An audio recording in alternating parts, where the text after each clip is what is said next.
alive. Welcome back to our GURPS Hammer campaign. I am Rigel, your moderately awake GM for tonight's session.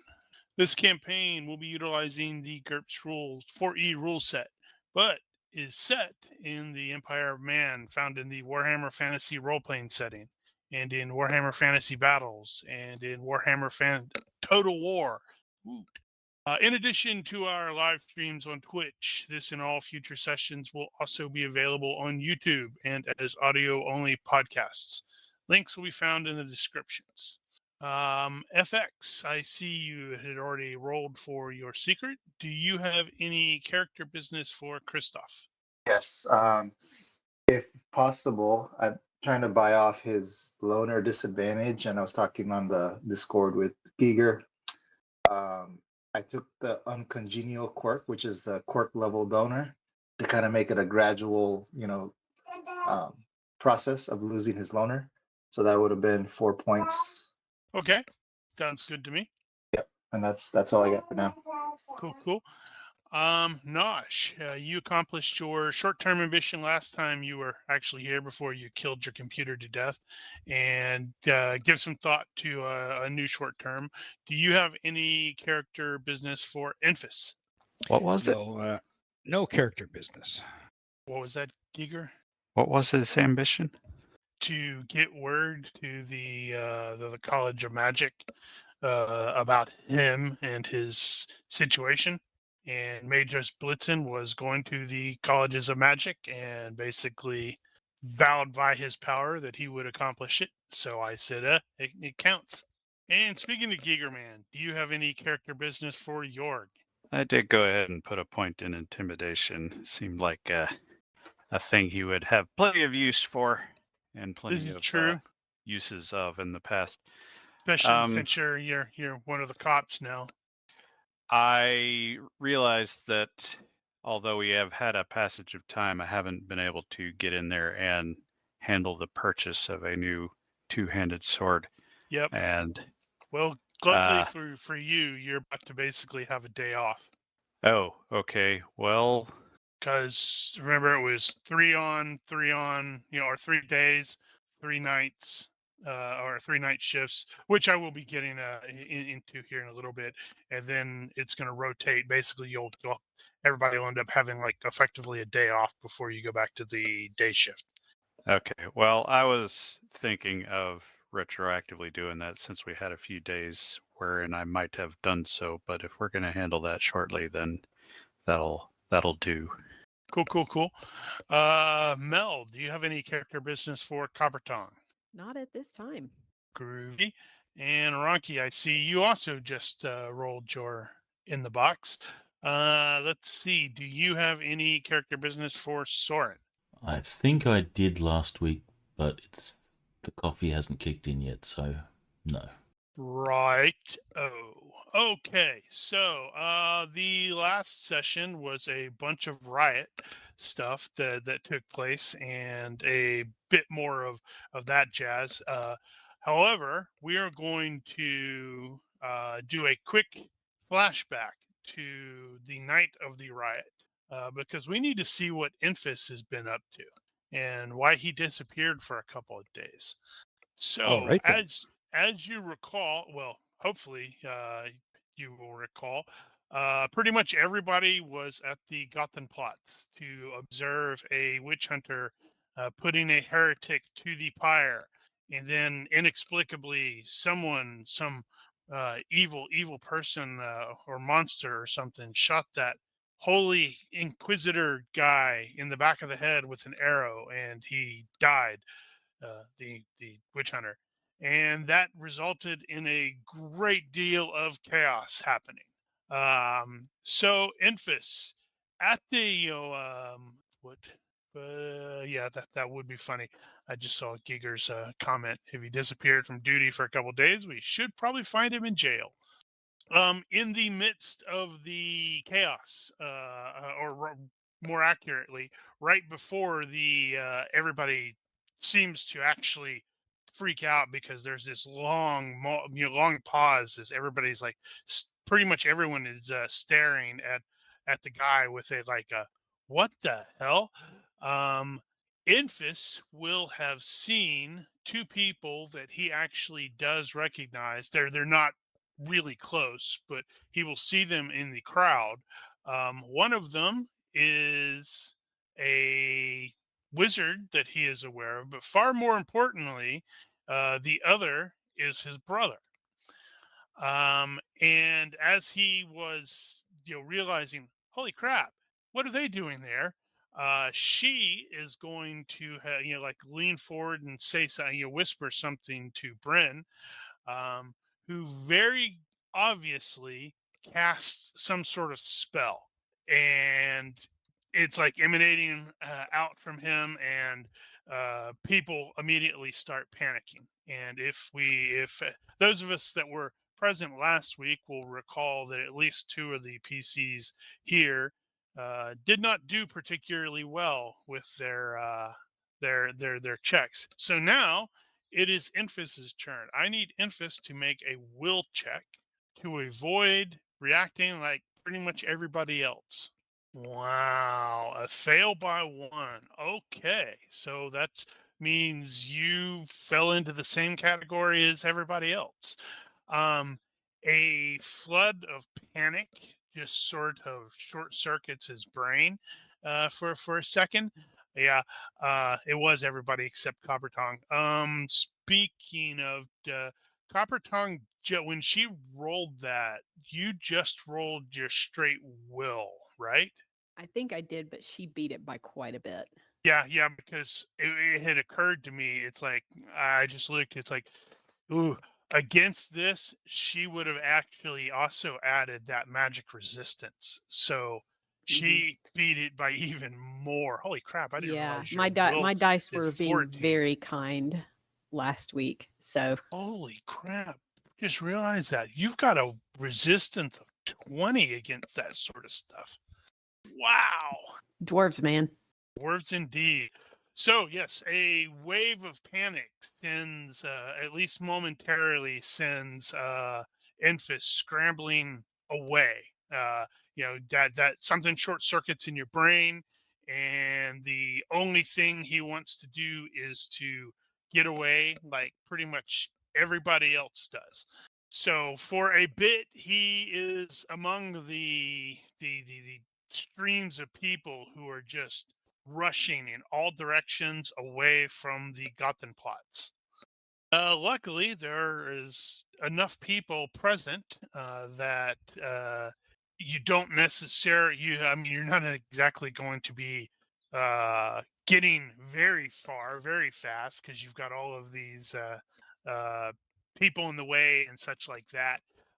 So within a minute or so, the initial panic is going to wear off of Infus, and he is going to realize, holy crap, that's not good. What just happened? I think I just got mind whammied by my brother. So now the question is, what is his next plan? All right. Well, I think what I said last week was that I would, or the week before, is that I would. Yeah, it was last week. I think I must have put it in chat. I will try to follow my brother, see where he goes. Okay. So the question I have in that case is like, are you trying to hide the fact that you are pursuing him, or are you, so in which case that'd be like shadowing, not necessarily otherwise, or are you just like, nope, I'm not even hiding it. So, if he is, remotely cognizant, it would go into a chase? Question mark. Shadowing or chase? Well, I think I will try shadowing because its default is IQ -5, observation -5, or stealth -4. So yeah, All I'll try right. shadowing. Groovy. Okay, so let me pull up how that works again to remind myself. Okay, so use you're not in the woods. Roll a quick contest every 10 minutes. You're shadowing versus the subject's vision roll.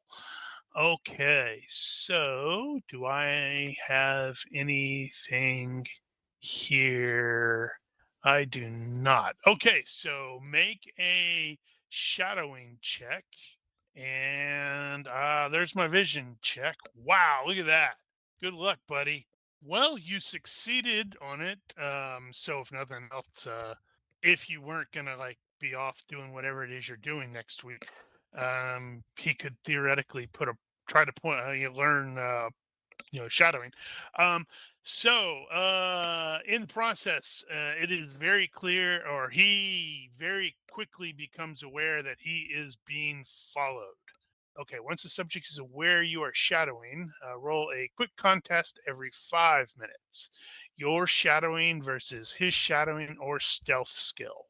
Okay, does he have stealth? Oh, hey, he does. All right. Give me another shadowing check as I will roll stealth. Let's see, if he wins, he eludes you, and I failed my stealth check by 1. Woo, you failed by 6. Let's see, if he loses by more than 5, he thinks he eludes you. If you quickly, okay, you shadow. So, based off of that, it does look like he managed to duck away, and escape. At this point, you guys are probably like you're looking at this is a map. It's probably like at where I relocated Enfys. It's probably in that around there where you ended up losing track of him. Okay. Alright. So, how does he proceed from that point? I think Enfys will simply return to. Yeah, I think he'll just simply return to the group, or maybe go back to the barracks and report for duty, I suppose. Okay. Let's see. Right. So you will end up back at the barracks. Let's see. So that means I may end up needing to do a minor retcon with what I had stated previously, because we weren't sure when you were going to be back. And I had initially stated that he had disappeared. But clearly he did not. He was just in the background, and nobody was paying him any attention because he was super deep in thought. So with that in mind, he probably does participate. I'm not going to require anything additional, but he probably will participate in the riot suppression stuff. I'm not sure if you are aware of what happened there, Enfys, but it's like basically I had it in 3 stages, where it's like the first stage where everybody just basically marched out to try to cause some people to stop being dumbasses and rioting and looting and burning and all that stuff. And then it was more of the same, but in smaller groups, from like midnight to very early morning. And then early morning to noonish saw the PCs, along with a bunch of the guards, on the other side of the river, over in on the north side, in the pit, as it is commonly referred to, because nobody likes going over there except in force, because that's the slums.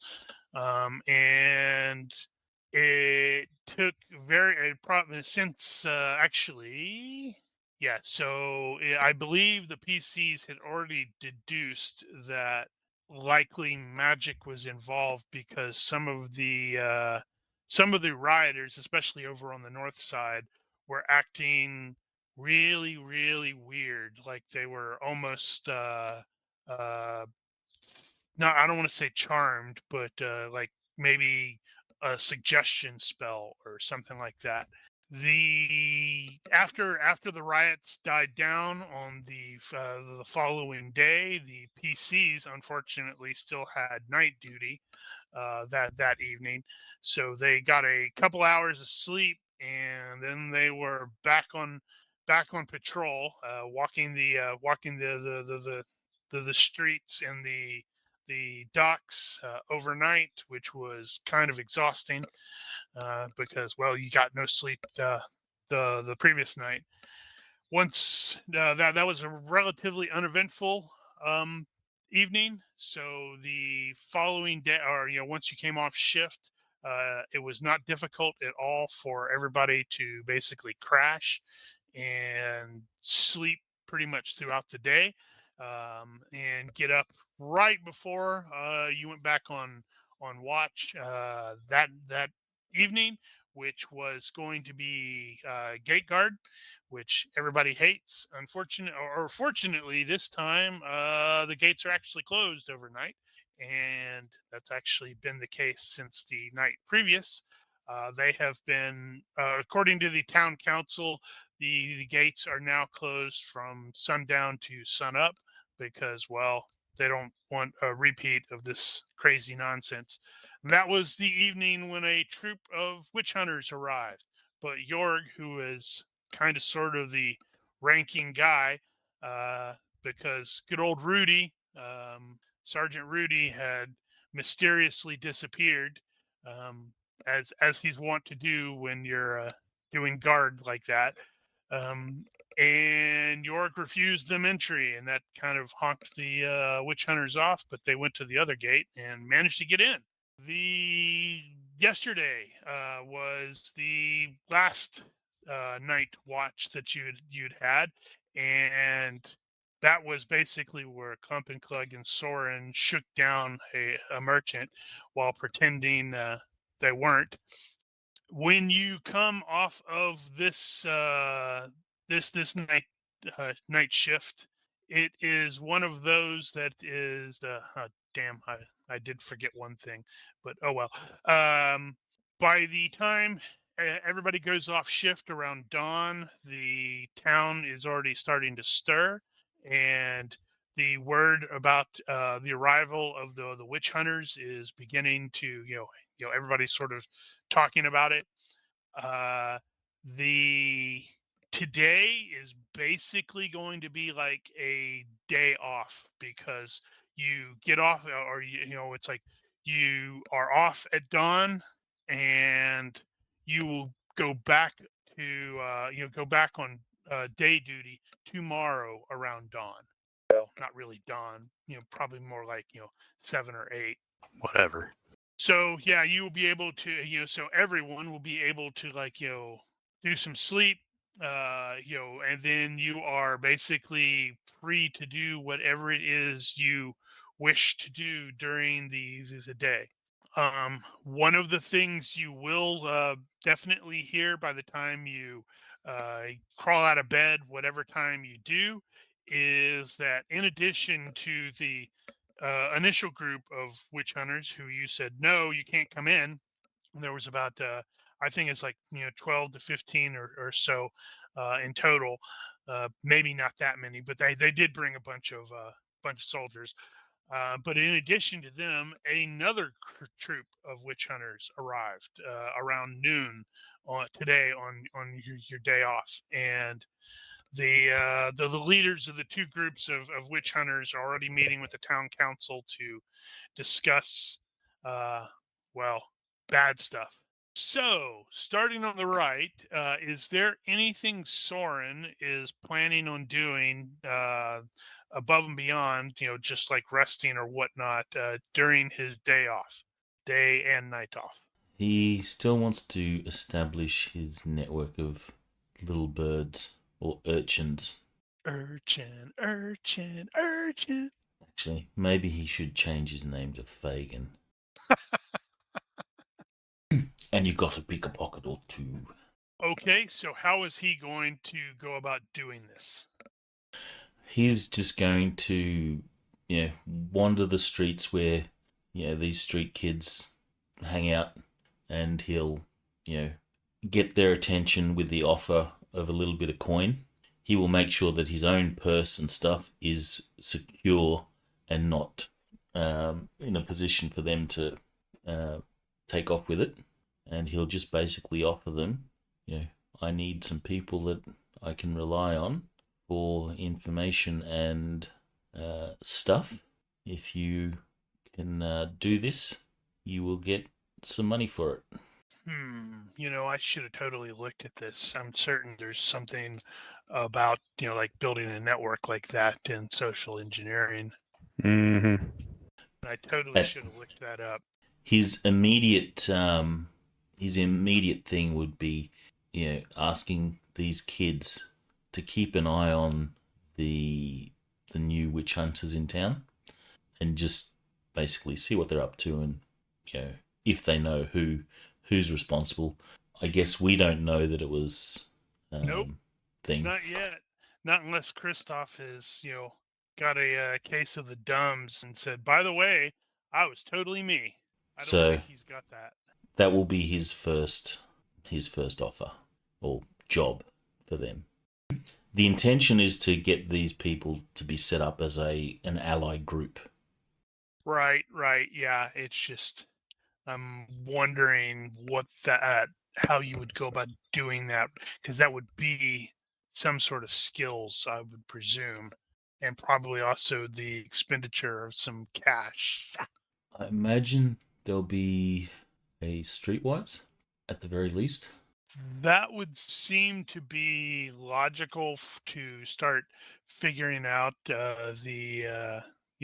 where these kids are and stuff like that. So there's a streetwise to get the ball rolling. Remember, everybody, to identify what the result was. That was a success by 3. Yeah. So that's his plan for his day off. Right. So you are in the process of doing that. I'm going to make a note to try to remind myself to actually look that up if I can find one. There we go.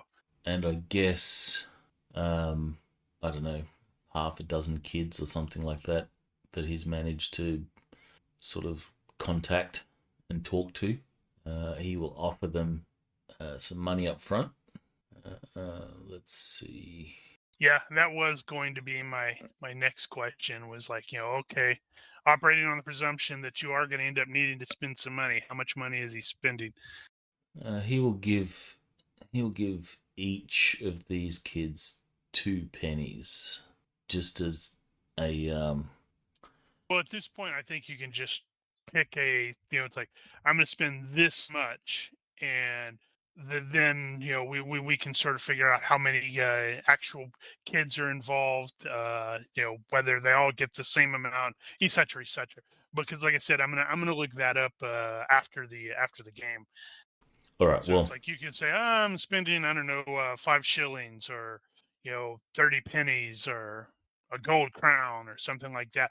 But it's like, and then in that case, it's like the crown wouldn't necessarily be, I'm spending this crown here, but more like, I'm spending it in pennies. all right. So, what's 5 shillings? That's 60. All right. He'll spend 5 shillings initially, but if the information that they come back with is useful and good, he will obviously reward more. Gotcha. All right, Coppertongue. What is Coppertongue up to on her day off? So Coppertongue is going to start working towards her next goal. So she's going to go to the Temple of Shalia and basically offer services to help with their orphanage. Right, you were going to do that. So that means you will probably end up over on the other side of the river in the pit at the Mercy House, which is, if you recall, is sort of being administered, overseen by Sister Brigitte. And following the chaos, there's lots to rebuild over here. So that'll definitely take your day. And like, oh, yep, good to go. Yep, And she'll be busy. Just sort of noticing, I don't think this braid is quite right. I think it's an AI braid. Well, okay. So, Jorg, what about you? Jörg is going to first try to recruit Copper to help him go buy a sword because of metallurgy and of merchanting, which he sucks at. And by sucks at, I mean he's also got a -4, I think, for being enumerate. Oh, wow. Right, yeah. But after that, depending on what we find, he is definitely going out to the farm, more or less immediately, and he'll spend the day out there and probably the night as well. Okay. Yeah, it's possible if you can talk her into help. I mean, she's clearly got her plans, but that doesn't mean that you can't go. Oh, by the way, before you go, XYZ. Yeah, so it's up to her whether she wants to help out. So you'll catch Queen. Queen will have tools and bags and like be on her way out the door, and she'll be like, "Fine," and she'll just kind of toss everything down. I don't know. I think it'd be funny if York was totally planning on going to the family farm, and somehow he ends up over there on the Uh-huh. on the Mercy House. It's like, how did I get over here? Yeah, Why am Queen I will like shove a bag in building? his. Yeah, Queen will shove a bag in his hand. Like, you can pay me back by helping me carry me stuff. That seems fair, I guess. But while you're over here, can you hold that while I put it back into place? Yep. Yeah, so anyway, Jörg will accept a cheap weapon if that's all he can get, but I'm just looking for the basic level good at this point. Now that starts at 900, and if Copper can talk that down, that would be kind of awesome, but not required. Oh, Copper will definitely try to do some haggling. Would that be like a merchant roll? That would be a merchant roll. Okay, do you want it in the box or open? Well, you're gonna know. I think it's fine in the open. Now I just have to see if I have anybody that has merchant, or if I have any generic merchant guys. That'd probably be a good thing to have. Well, I was also contemplating doing something similar to Success by 6. good roll. Yeah, I'm not even going to bother looking at the moment. Let's see. So I'm going to go there. Ooh. So he's going to have a 16. That seems like a lot. Well, Oh, By 6. So that's a tie. Is that right? no. If you got a 16, that's by 8, right? Yes. In which case, then Rep they bonus? would. What rep bonus? mine. Let me check and see what she's got. Well, technically, by the rules, you have to roll a reaction to see how the merchant treats you initially, because they might give you a decent price or a shitty price to start with. So merchant +1 when buying or selling. I legitimately don't remember that that rule for the not reputation, but the reaction thing first. Yeah, it's in the reaction, tables. I don't know if that's strictly part of the merchant process, but it's a normal thing to do. All right, so I'm going to say in this case, she's got gruffin and friendly, so I figure that will cancel out a reaction modifier for merchant +1, then -1. Oh, yeah. True. Neutral. Commercial transactions go routinely. The merchant buys and sells at fair prices. And then you can haggle from there. All right, so we can just take the merchant rolls that we already did. I'm fine with that. Yep. Well, we didn't improve our situation, so I guess it's 900 then. Yeah, and that probably makes sense with all the sheer number of people coming and going, where it's like it's definitely a seller's market. I got to figure out what I got left. You're going to end up wasting the day over on the other side, helping her work on the Mercy House. Mm-hmm. Because remember, we totally joked that it was going to be a recurring issue where it's Uh-huh. like, I'm going to get home one of these days. All Yeah, right. just move your token over there. Let's see. There's Soren. I think Soren's over here in this crappy area. Right. I will look at that shortly. Okay. So, Infus. What is Infus's plan for his day off? Well, I think Enfys is going to go back to where he lost track of his brother, and he is going to start to wander these streets, and maybe start asking some questions to see if anybody recognizes somebody who looks like his brother. Okay, so I do know that's in social engineering. You are specifically searching for people or a person. Yes, indeed. Okay, and yay, I remembered to put the city stats in the proper format for Bögenhafen. Okay, so where is specific person? This is for hirelings and jobs and buyers and companionship. Specific person is based on the pop searches +0, so it's that IQ roll. Since it's a +0, it's not going to matter if that's up or down. And then it's just kind of based on whether or not the guy is hiding or trying not to be found. See, known individuals, page 24. Known individuals. Sometimes the goal of a search isn't a person or of a given type, but a specific person, known by name and or reputation. Authority plus parentheses CR -3 if the searchers are the legal authorities or have access to official data. Well, however, if the target of the search is the right connections, use the local community's corruption to modify the effective CR. So that's CR -3 is -1, -2 with corruption, possibly. So this is just an IQ check. It's not there's not an actual skill.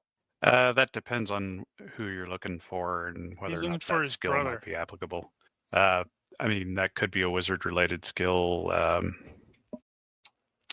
like a Well, he might Pair of wizards or something like that. But I did mean need to make sure I get this. So Infus is very much aware by this point that there's a lot of witch hunters in town. That's one thing. Another thing that he's very much aware is that he just saw his brother basically cast a very large spell that caused a great deal of panic.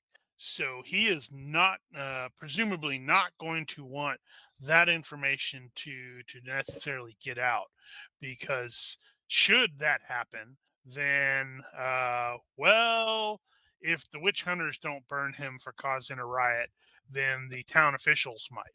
Also, you weren't here when I declared that, but I realized after the fact that I kind of seriously miscalculated what the what happened with or how much threshold he actually used. So, considering the size of it, he is probably going to be operating on the presumption that the Bren is probably lying low somewhere and basically trying to recover from the strain. If this was normal spell casting, there is no way he could have cast a spell as large as that, because, well, bad things would have happened. And even in this case, bad things did happen. His head just didn't explode. So I guess that's good. So in this case, I think it's probably going to be streetwise if he has that. Oh, let's see. Locating a person of the right kind takes a roll against IQ with various modifiers. Okay, I guess it could be. Yeah, I guess based off of social engineering, it's IQ. Technically, the population, even though I have the population listed as around 9,000, right now the population has swelled because of the Schaffenfest, which is like in a couple days. So it's actually in the 10,000 to 49,999 level, which is a +1 on the search modifier, which strikes me as odd. I would think this would be inverted, where your roll has a greater penalty with a large, or has a penalty with a larger number of people, because, well, that doesn't make sense. Why? I don't understand why there, less than 100 population provides a -3 modifier, while 100,000 gives you a +3 modifier to find someone. I do not know. Oh, never mind. Page 24, under the known individuals, it specifically states, the bigger the city, the more easily people can get lost in the crowd. Because of this, the population modifiers on page 22 are inverted for this type of search role. Right. Okay. So the normal population, or the more normal search thing is, I'm just looking for this kind of thing. It's not I'm looking for a person. It's like I'm looking for some dude who can sell me some stuff, and that does make sense. Okay, so -1 for that authority. Are you, when you are poking around and asking, are you donning the even though you are technically off shift, are you wearing the guard garments? Definitely not. Okay. So target's traits modifier equal to his status. That's going to be 0. So it is going to. Let's see. Right now it's looking like it's just -1. That still seems low to me, but or not low enough. Right. Okay. So in this case, it's going to be either streetwise or straight IQ. Well, I don't. -1. Yeah, I don't have streetwise, so we'll do IQ -1. Make that -2, because he is going to be trying to stay hidden. Okay, here's the roll. I made it by 0. Okay, so you spend the day basically asking around, checking with people, seeing if you can, if anybody will recognize it. And what you do end up finding out is there is someone that kind of matches that description, that they have seen or has been seen once or thrice entering the Steinhager offices.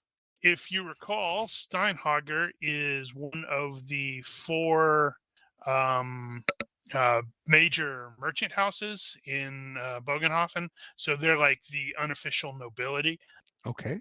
I mean, you don't necessarily have a full-on, that's where he's at, but he had someone matching that description has been seen entering those houses, or those offices, at least once or twice. Okay. And the name of it again was? Steinhager? Steinhager. Okay.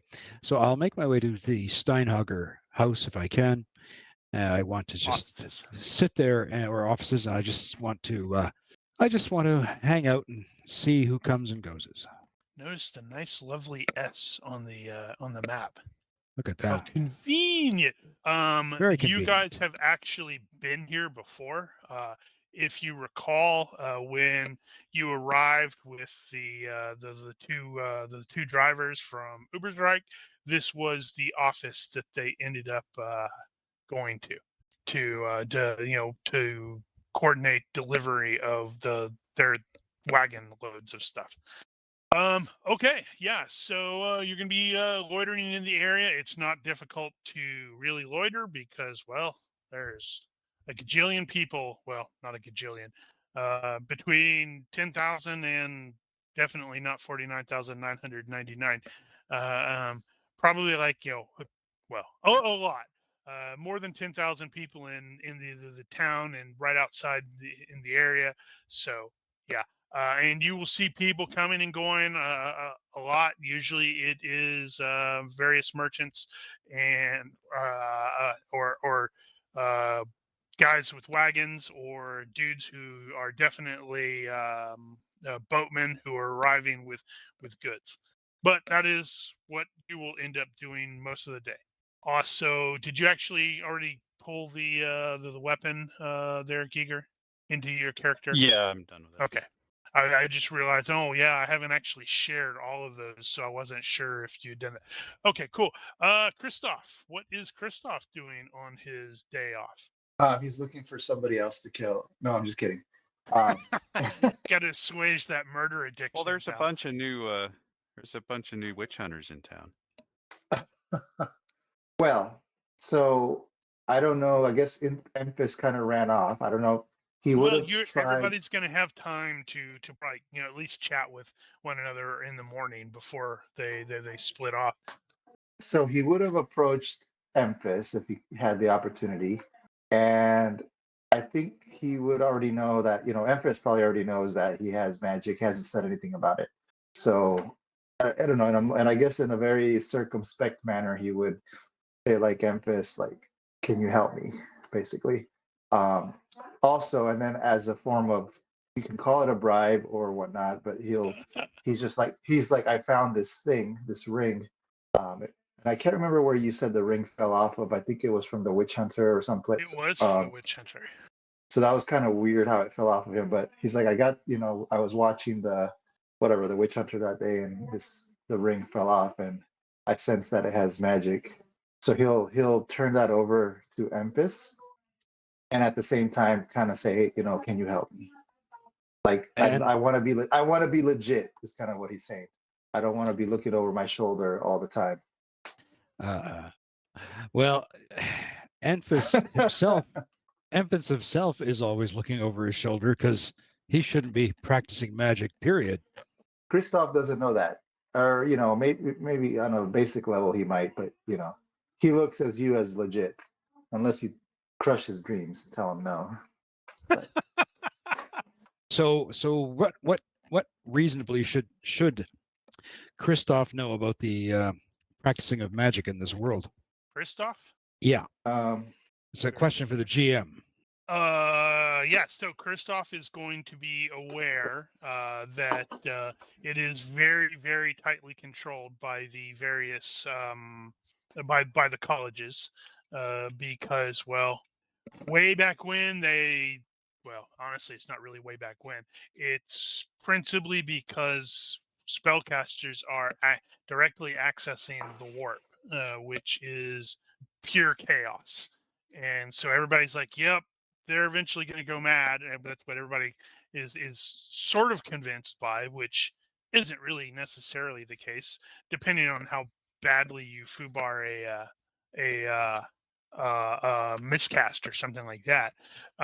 But principally, it is the colleges for within the humans. It's the colleges have a very, very tight grip on it, and they are almost as jealous of people casting outside of it as the witch hunters are.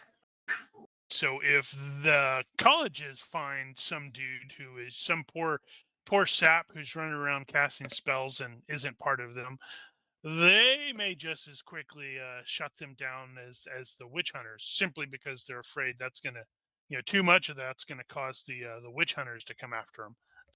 And if I was caught trying to be someone's master, Well, obviously that'd be bad.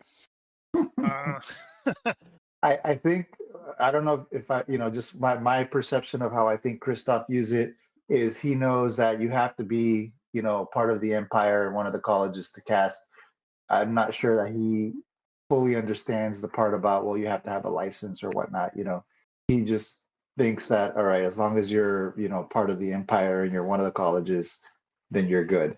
Something along those lines. Maybe like he doesn't understand all the nuances specifically to the permits or license to cast. Yeah, I that think- makes sense. I think Enfys is going to look the ring. What can he discern from it? Let's see. I believe you need to actually. Let me look at the majors thing again. To begin with, I believe it's going to be a majory check to confirm, because I think if you critically succeed on that, you will be able to tell a bit more than, yep, it's magic. I need like identify spell or whatever the spell's called, right? Or detect magic, Yeah. Did I remember to put that in there? divination. No, something like that. divination's a religious spell. Yeah. So what is it? That should probably possibly maybe concern Christoph if he was aware that all religious casters, if they have warp empathy 0, the first thing they gain is access to the divination spell. So that means every one of those Sigmar priests can go, hey Sigmar, can you tell me a little bit about the person who murdered this guy? Well, I'll tell Emphas will know why I got it. So if he decides that he doesn't want to take that risk of having the ring, but I'm not going to There it admit is. to having killed him. I think it's analyze magic. Maybe aura. I don't remember.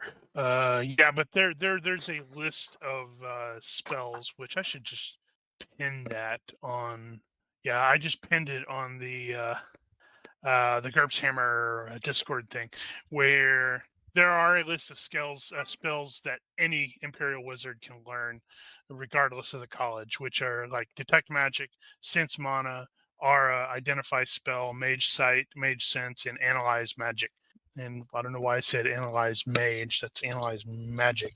But yeah, so Infus, give me a sense roll. Okay.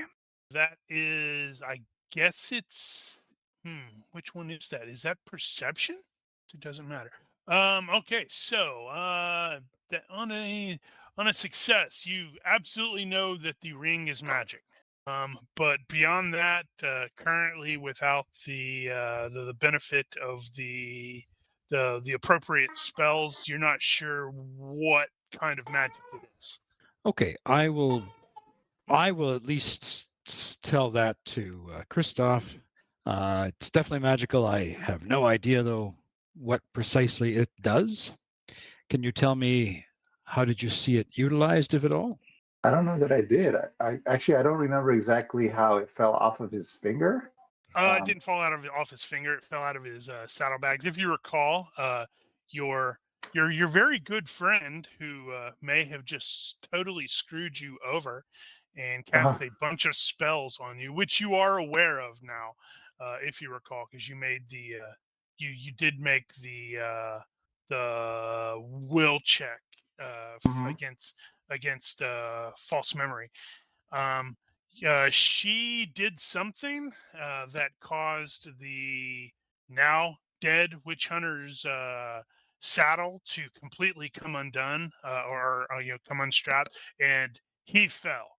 And when he fell, a bunch of stuff spilled out of his saddlebags, including the ring, or particularly the ring, which inexplicably rolled across the cobblestone right over there to Christoph's boot. See, what a coincidence. What a coincidence indeed. Well, I didn't see it used. I saw it fall out of his saddlebag and I picked it up. Interesting. I don't know if you'd want to hang on to this for too long. This witch hunter is dead. Someone's assassinated him. I suspect people are going to be assassinated him. Someone is going to come looking, and if they could trace this to you, it's probably not going to be good for you.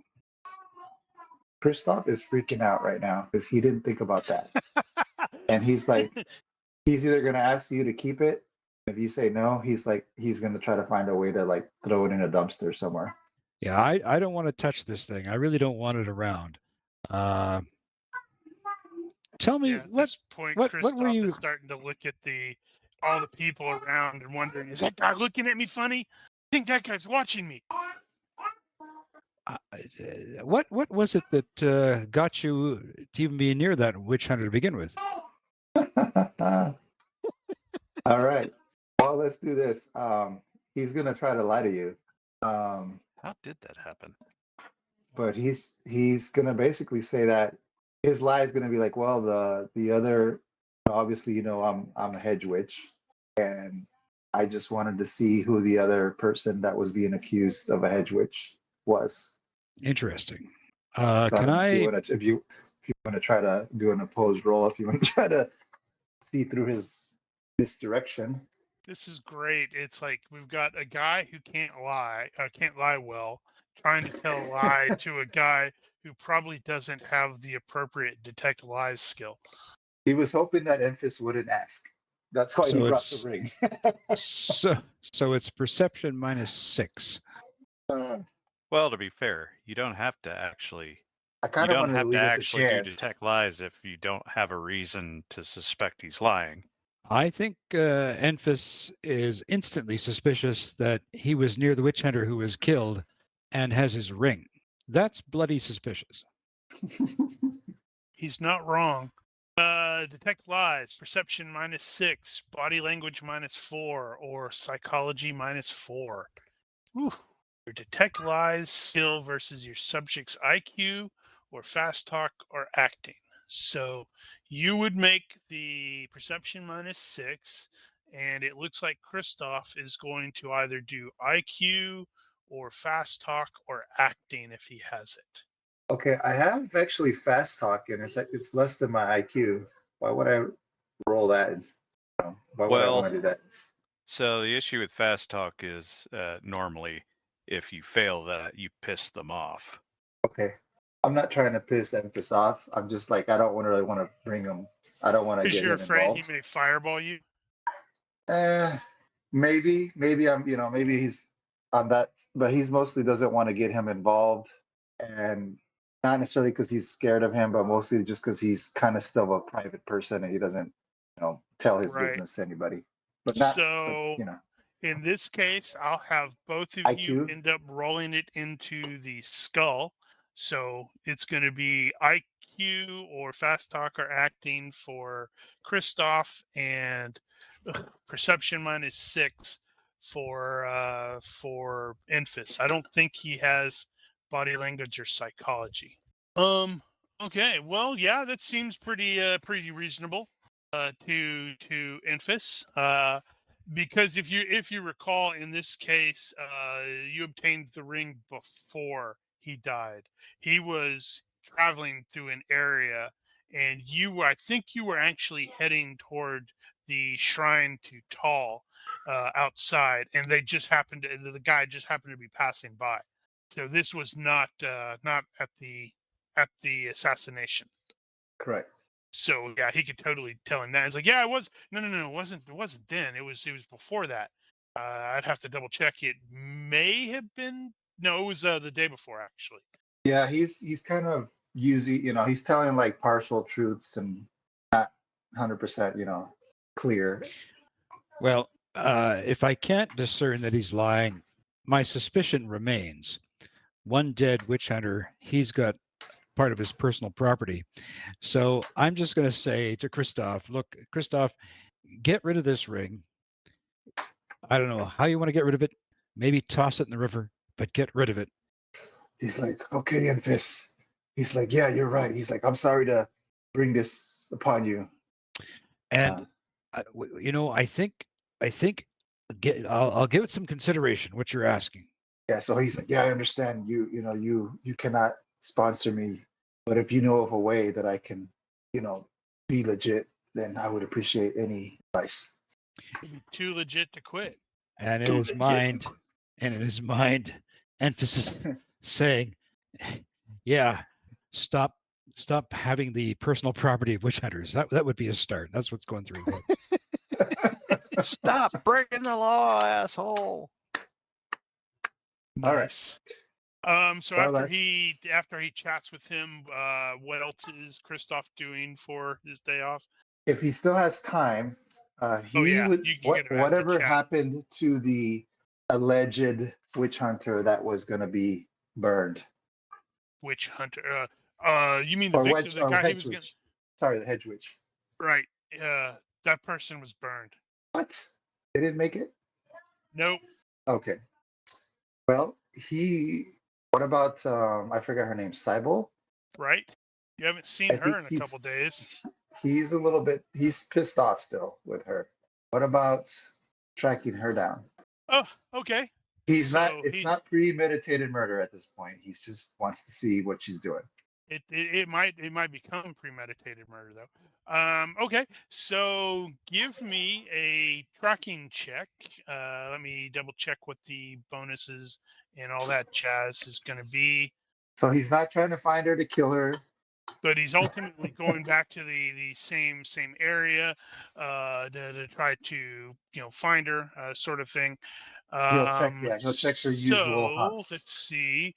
It's going to be -2 on the tracking because when you get back to that area where she was at, it is definitely abandoned, more than a day old, but she is a person.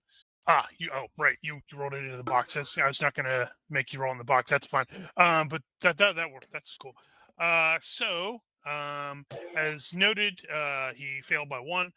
He gets out there and he does spend a bit of time, like sort of poking around and searching, and it definitely looks like she has not been here probably since she put that mind whammy on you. Okay, so she hasn't been here in a couple days. What you're saying, Yep. or what I think? That is correct. All right. I'm trying to look at my social skills here. But yeah, I think I don't really know anybody that I could talk to. I'm not really good at carousing. I'm still getting over being around people, so I'm still kind of not liking that part of it. So I think You can go this is around and gonna ask be like, witch hunters. Have you seen this girl? I think she's a witch. What about maybe? That would be So then really he's just funny. gonna. How End about this? campaign with Kristoff as the most scary witch hunter you've ever seen. He's going to. He comes up with a brilliant idea. Is it Is it what? is it a brilliant idea, or is it Is just it? an idea? It's an idea. He's going to leave the ring here at her place. Cast it into the fire. So I don't know if she has there's a place that kind of seems logical. He doesn't want to just throw it in the floor, but maybe. No, it's if you recall, she had just had like a lean-to and some other stuff. All that stuff's gone. It looks like she cleared out of here. Sorry. Oh, it's gone. That was my. But when you were doing the tracking, you're trying to well, I'm not entirely sure when she did. More than a day. He's like, oh, Fisk. He's like pissed off. He's like, he grabs the ring, throws it into the clearing, the area, and leaves. And then goes off and does some more stuff. He will also try to keep his tracks hidden. No worries. Cool. I started, part of his standard ranger / scout. All right. Cool. SOP. And yeah, I guess that's for now. He'll stay out of sight, try not to draw any attention to himself. Okay, cool. So as somehow to Jorg's surprise, he ended up being helping Copper Tongue work for way too much of the day, which probably he's like, damn it. Was that the late bell? And when did it get so dark? So tomorrow, when you all go back on the day shift, that'll be 7, 8 o'clock, something. Well, you actually report, start at 9. So the rest of the evening will pass uneventfully. Some of you will probably, get a little more intoxicated than anticipated, expected, desired. I do believe, based off of what I'm seeing, Soren is actually injured. He has taken he is 1 hit point down, but he can have taken he does is mostly taken it easy today, so he can make that health check to try to recover that hit point. That's a +1 with fit. All right, so that's a success by 2 with it since you're at +1. So you are no longer injured. Yay! Everybody's healed up. How about that? The party is at full strength. Yep. Yeah, but that's only temporary, I'm sure. Yep. Probably. When you check in the morning with Sergeant Rudy, he is going to advise you that you are on gate guard today. And he's like, grumble, grumble, grumble, because, well, day gate guard is much worse than night gate guard now that the gates are closed at night. It's not going to be the same gate. It's going to be the east gate. The job, with everybody, coming in and going and such like that, it is going to be pretty darn busy. You got to get everybody over there. Get your butts over there. The job is to basically check the incoming coaches, pedestrians, wagons, riders, etc., and make sure they're not like mutants or wanted criminals trying to sneak in, because there is going to be like a sketchbook of the be on the lookout for these people, including to Soren's I don't know, surprise, amusement, discomfort perhaps, of Heinrich the Slick, the guy you tossed the lock picks to, and then he promptly stabbed you right on the night of the riots. Yeah. And then once there's also you're also going to be tasked to keep the guy from the Merchants Guild, to avoid people jumping him as he gets the taxes from the people who are bringing stuff in to sell. This fellow is especially boring looking and sounding and such like that. We're going to call him Hair Dull.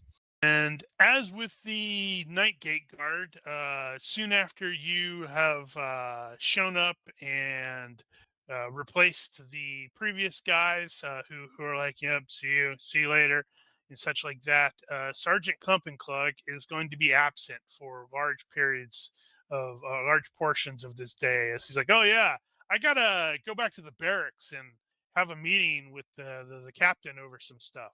He'll check in every couple of hours or so, but for the most part, he just leaves Jorg in charge.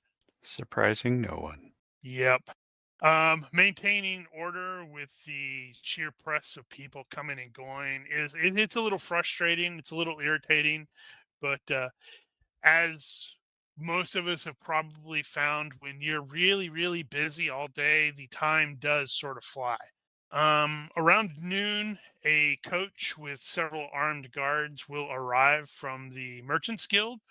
And another well-dressed but boring-looking guy, will exit the coach with another one of those dwarvish strong boxes, and he also has a ledger, and he will exchange these with Herr Dull and returns to the guild. There is no general instructions for or not instructions. There's no real procedure for how you will provide your own or provide lunches, so it's entirely up to you. I mean, there's always going to be street food available, or maybe Soren can enlist the aid of the various street urchins that to act like their own you guys' own DoorDash or something like that. I wouldn't trust them for that. Maybe. What is this chatting? Oh yeah, Rudy Douchenklug. So the principal rumors that you will definitely hear as some people are chatting as they're leaving or something like that, they all mostly center around the witch hunters and their current exploits. Even though like the Schaffenfest is like literally 2 days away, everybody's still, man, what's going to happen now? It depending upon the source of the rumor, according to what you will hear, is that the witch hunters had some of the local Sigmar priests conduct some sort of ritual over the dead guy, the dead witch hunter's body, and then you hear different. It's like different. And then this happens. Like, no, that's not what I heard. I heard this happened. but it's like, stuff ranging from, in one, his entire body just burst into green flames, or the other story is like he sat up and spoke the name of the person who murdered him, and or he stood up and dusted himself off and then joined the hunt himself, and that's why he's wearing the hat to hide the arrow wound. But regardless, what is pretty much agreed upon is that the high priestess of Mor, Mother Celestina Carlitz, was apparently beside herself with rage over whatever it was that was done, and that's like everybody's like, oh man, maybe they brought him back from the dead after all. Enfys is going to be looking over at Christoph to see his facial reactions to this information. And I'm curious about what Christoph's reaction is to that stuff too. He has that Does he have same a look of panic? horror the entire day. Super Yeah, he panic, is. maybe. I think you guys will notice that he's probably freaked out still from his body language. Maybe he's. You guys have known him for a while now. He's visibly. He's always looks like an asshole, but he looks a little bit scared. He's still saying fuck, but it sounds a little different. Yeah, and he's also going to sort of realize, probably around noonish or whenever it is that you guys arrange for some food. Christoph is going to realize that damn ring is in his pocket again, and he specifically remembers throwing it down and leaving it behind. You're so screwed. Oh no! I think this is gonna make him go down the dark path. Well, I certainly hope that ring doesn't become precious to you or anything.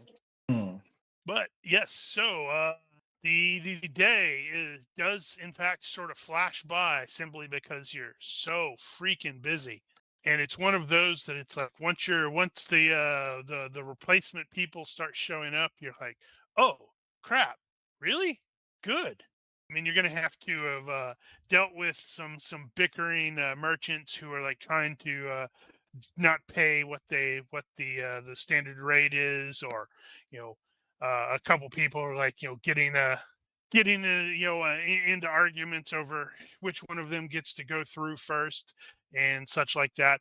But based off of where you're located, you also have a really good overview of how they are setting up the Schaffenfest itself.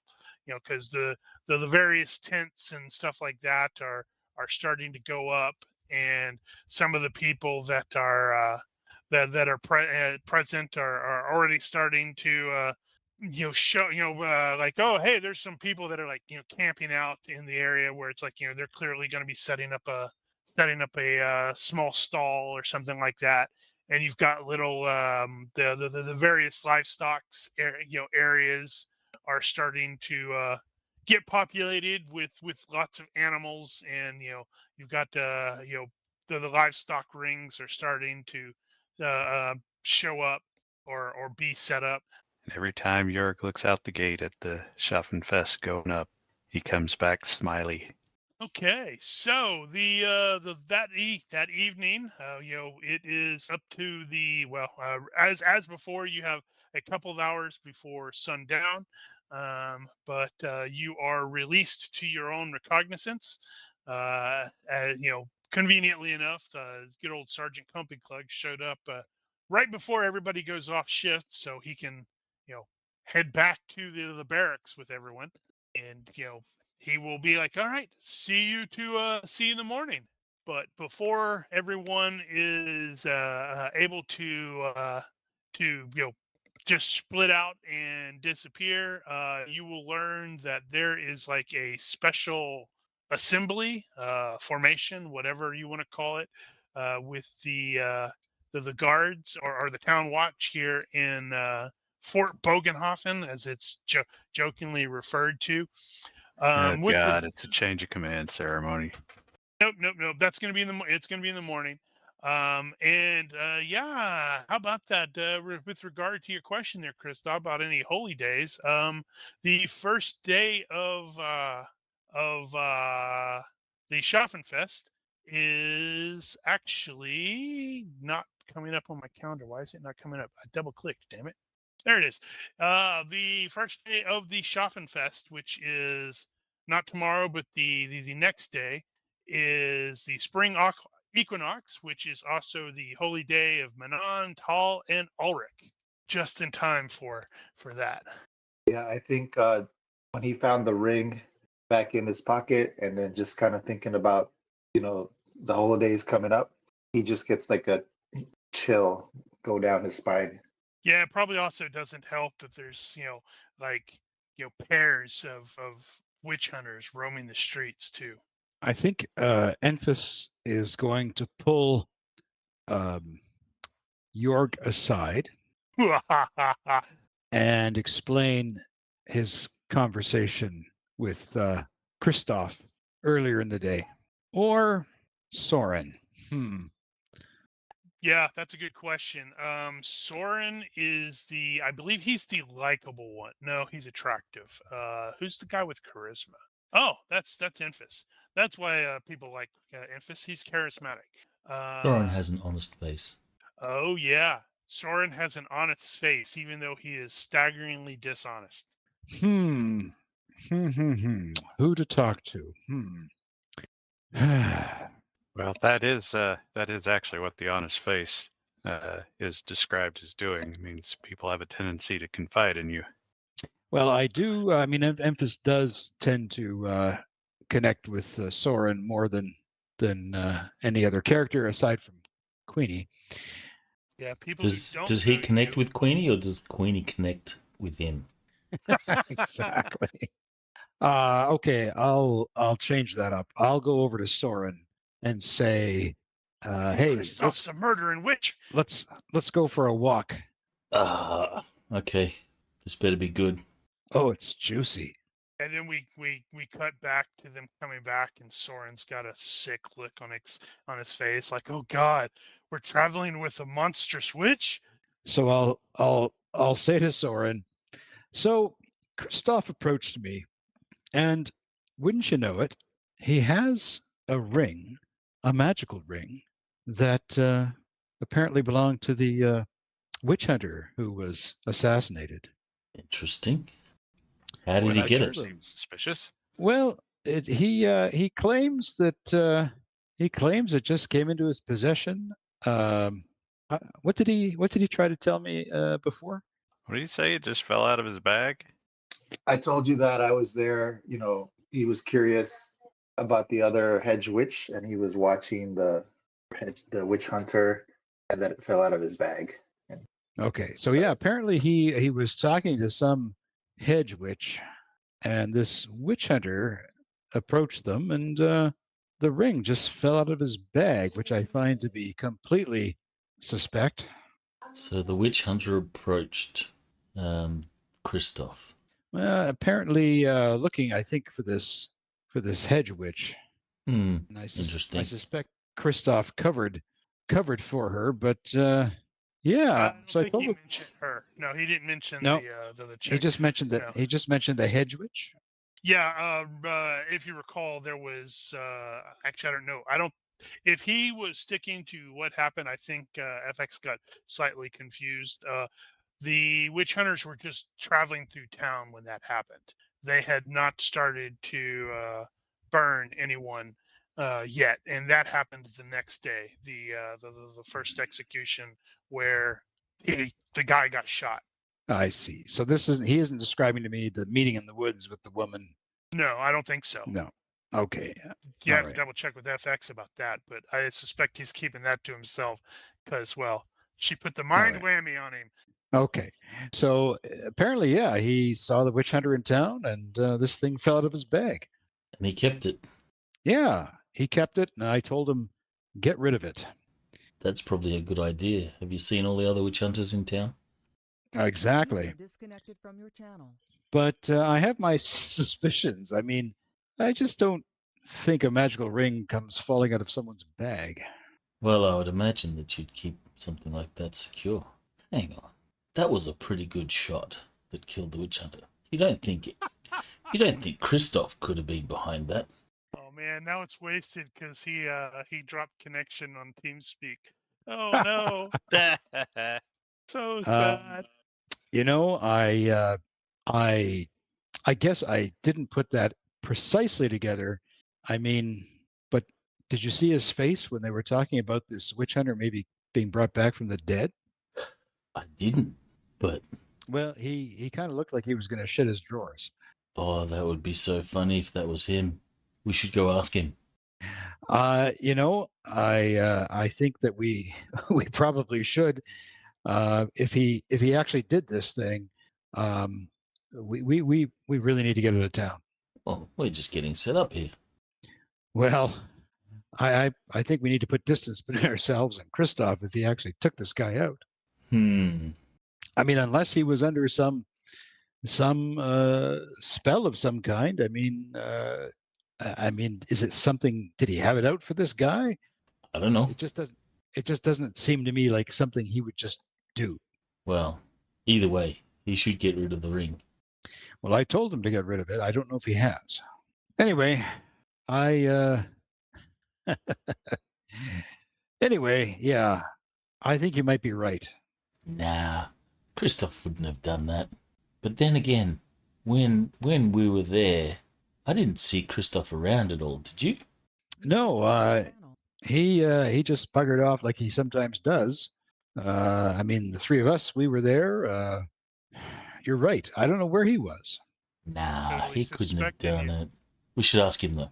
Well, considering that he's got the witch hunter's ring or had it, it just might be wise to ask his whereabouts at the time of the assassination.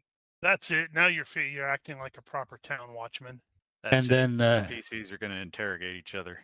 And then Emphas thinks, say, have they offered any bounty for the assassin? Has a bounty been posted anywhere? Not yet. I haven't seen anything posted yet. But I'll keep an eye out for it. Well, we might as well. You know, Christoph is a friend, but, you know. Oh, I sure do know. Wow. Well, this is certainly juicy information. I told you it was juicy. We should tell the others. I think we probably should tell the others. Actually, probably not point- tell Copper Tongue. I was about to say, Copper Tongue is honesty. We can't trust her with this information. I She's don't like, trust her, period. yeah, well, there is that. Well, I mean, when it comes to my groin, that is. Just as a related side note, from personal experience, I don't recommend trying to extort a PC. That will get you shot. Just saying. Well, there's no need to extort if there's a bounty. No, I totally know what he's talking about too. It was a sci-fi game way back when he ran, and one of the PCs discovered the other was one or had an enemy and was wanted and tried to blackmail him. So the other guy just turned and shot him point blank. We were like, "Wait, you did what?" Oh, what? I don't think Soren and myself, I don't think Soren and Emphas would ever consider blackmail. I think this is just outright turn him in. Yeah, FX had actually asked, "Is like, does anybody have sense of duty to the team?" And I think Jorg is the only one that actually does. Mm-hmm. And though the worst part is like they are kind of right. Copper Tongue has honesty, so that's one of those. Is like, oh, finds out he did that. It's like, oh man, got to turn him in now. Mm-hmm. Yeah, don't tell Queen.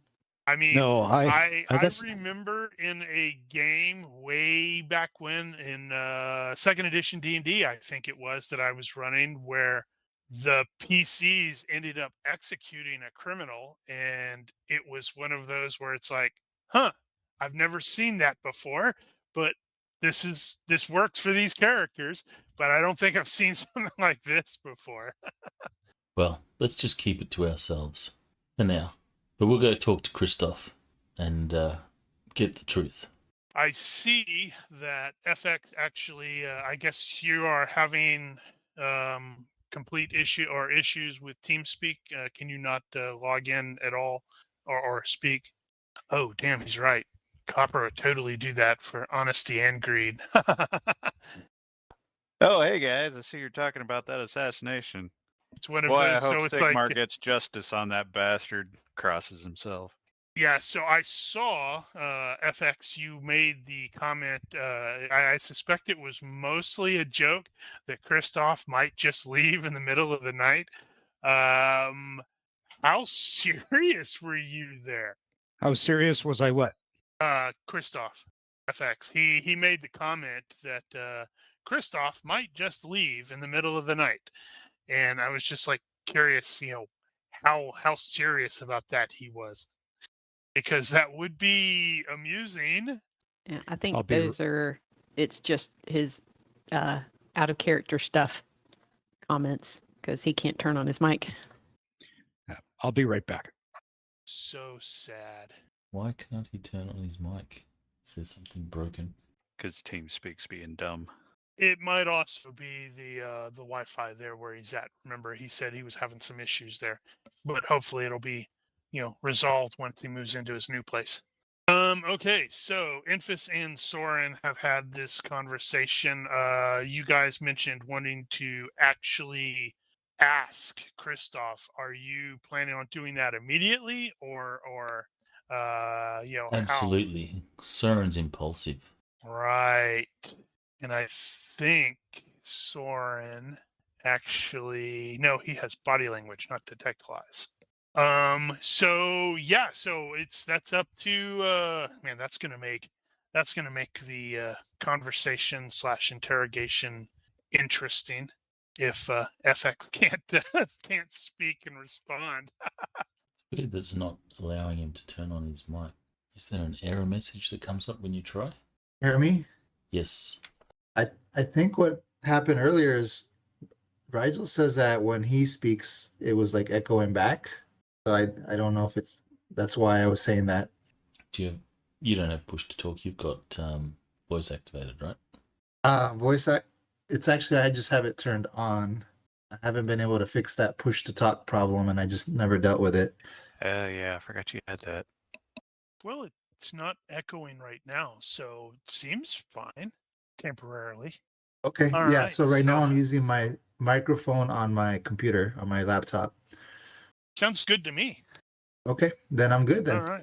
All right. Then I'm gonna let Infus and Soren corner Christoph and start asking him questions, because that's almost as entertaining as everything else. There is a rule in martial arts for shooting 2 arrows at once at 2 different targets. Yeah, I actually have that set up on one of my other characters. Yeah, it's basically in case dual it's weapon relevant. attack. Yeah. So go for it, there, Soren and Infus. Y'all Well- can probably track down Christoph and go, "Hey, buddy," put your arms over his shoulder. So we'll track him down and find somewhere discreet to talk. Perfectly good tavern across the street that Soren is super familiar with. Yeah, but there's Although- a lot of people, a lot of ears in that place. Yeah, that's true. I mean, it is run by the Crooked Fingers, and it's also across the street from the barracks, so lots of guards there too. I'm certain it's not going to take.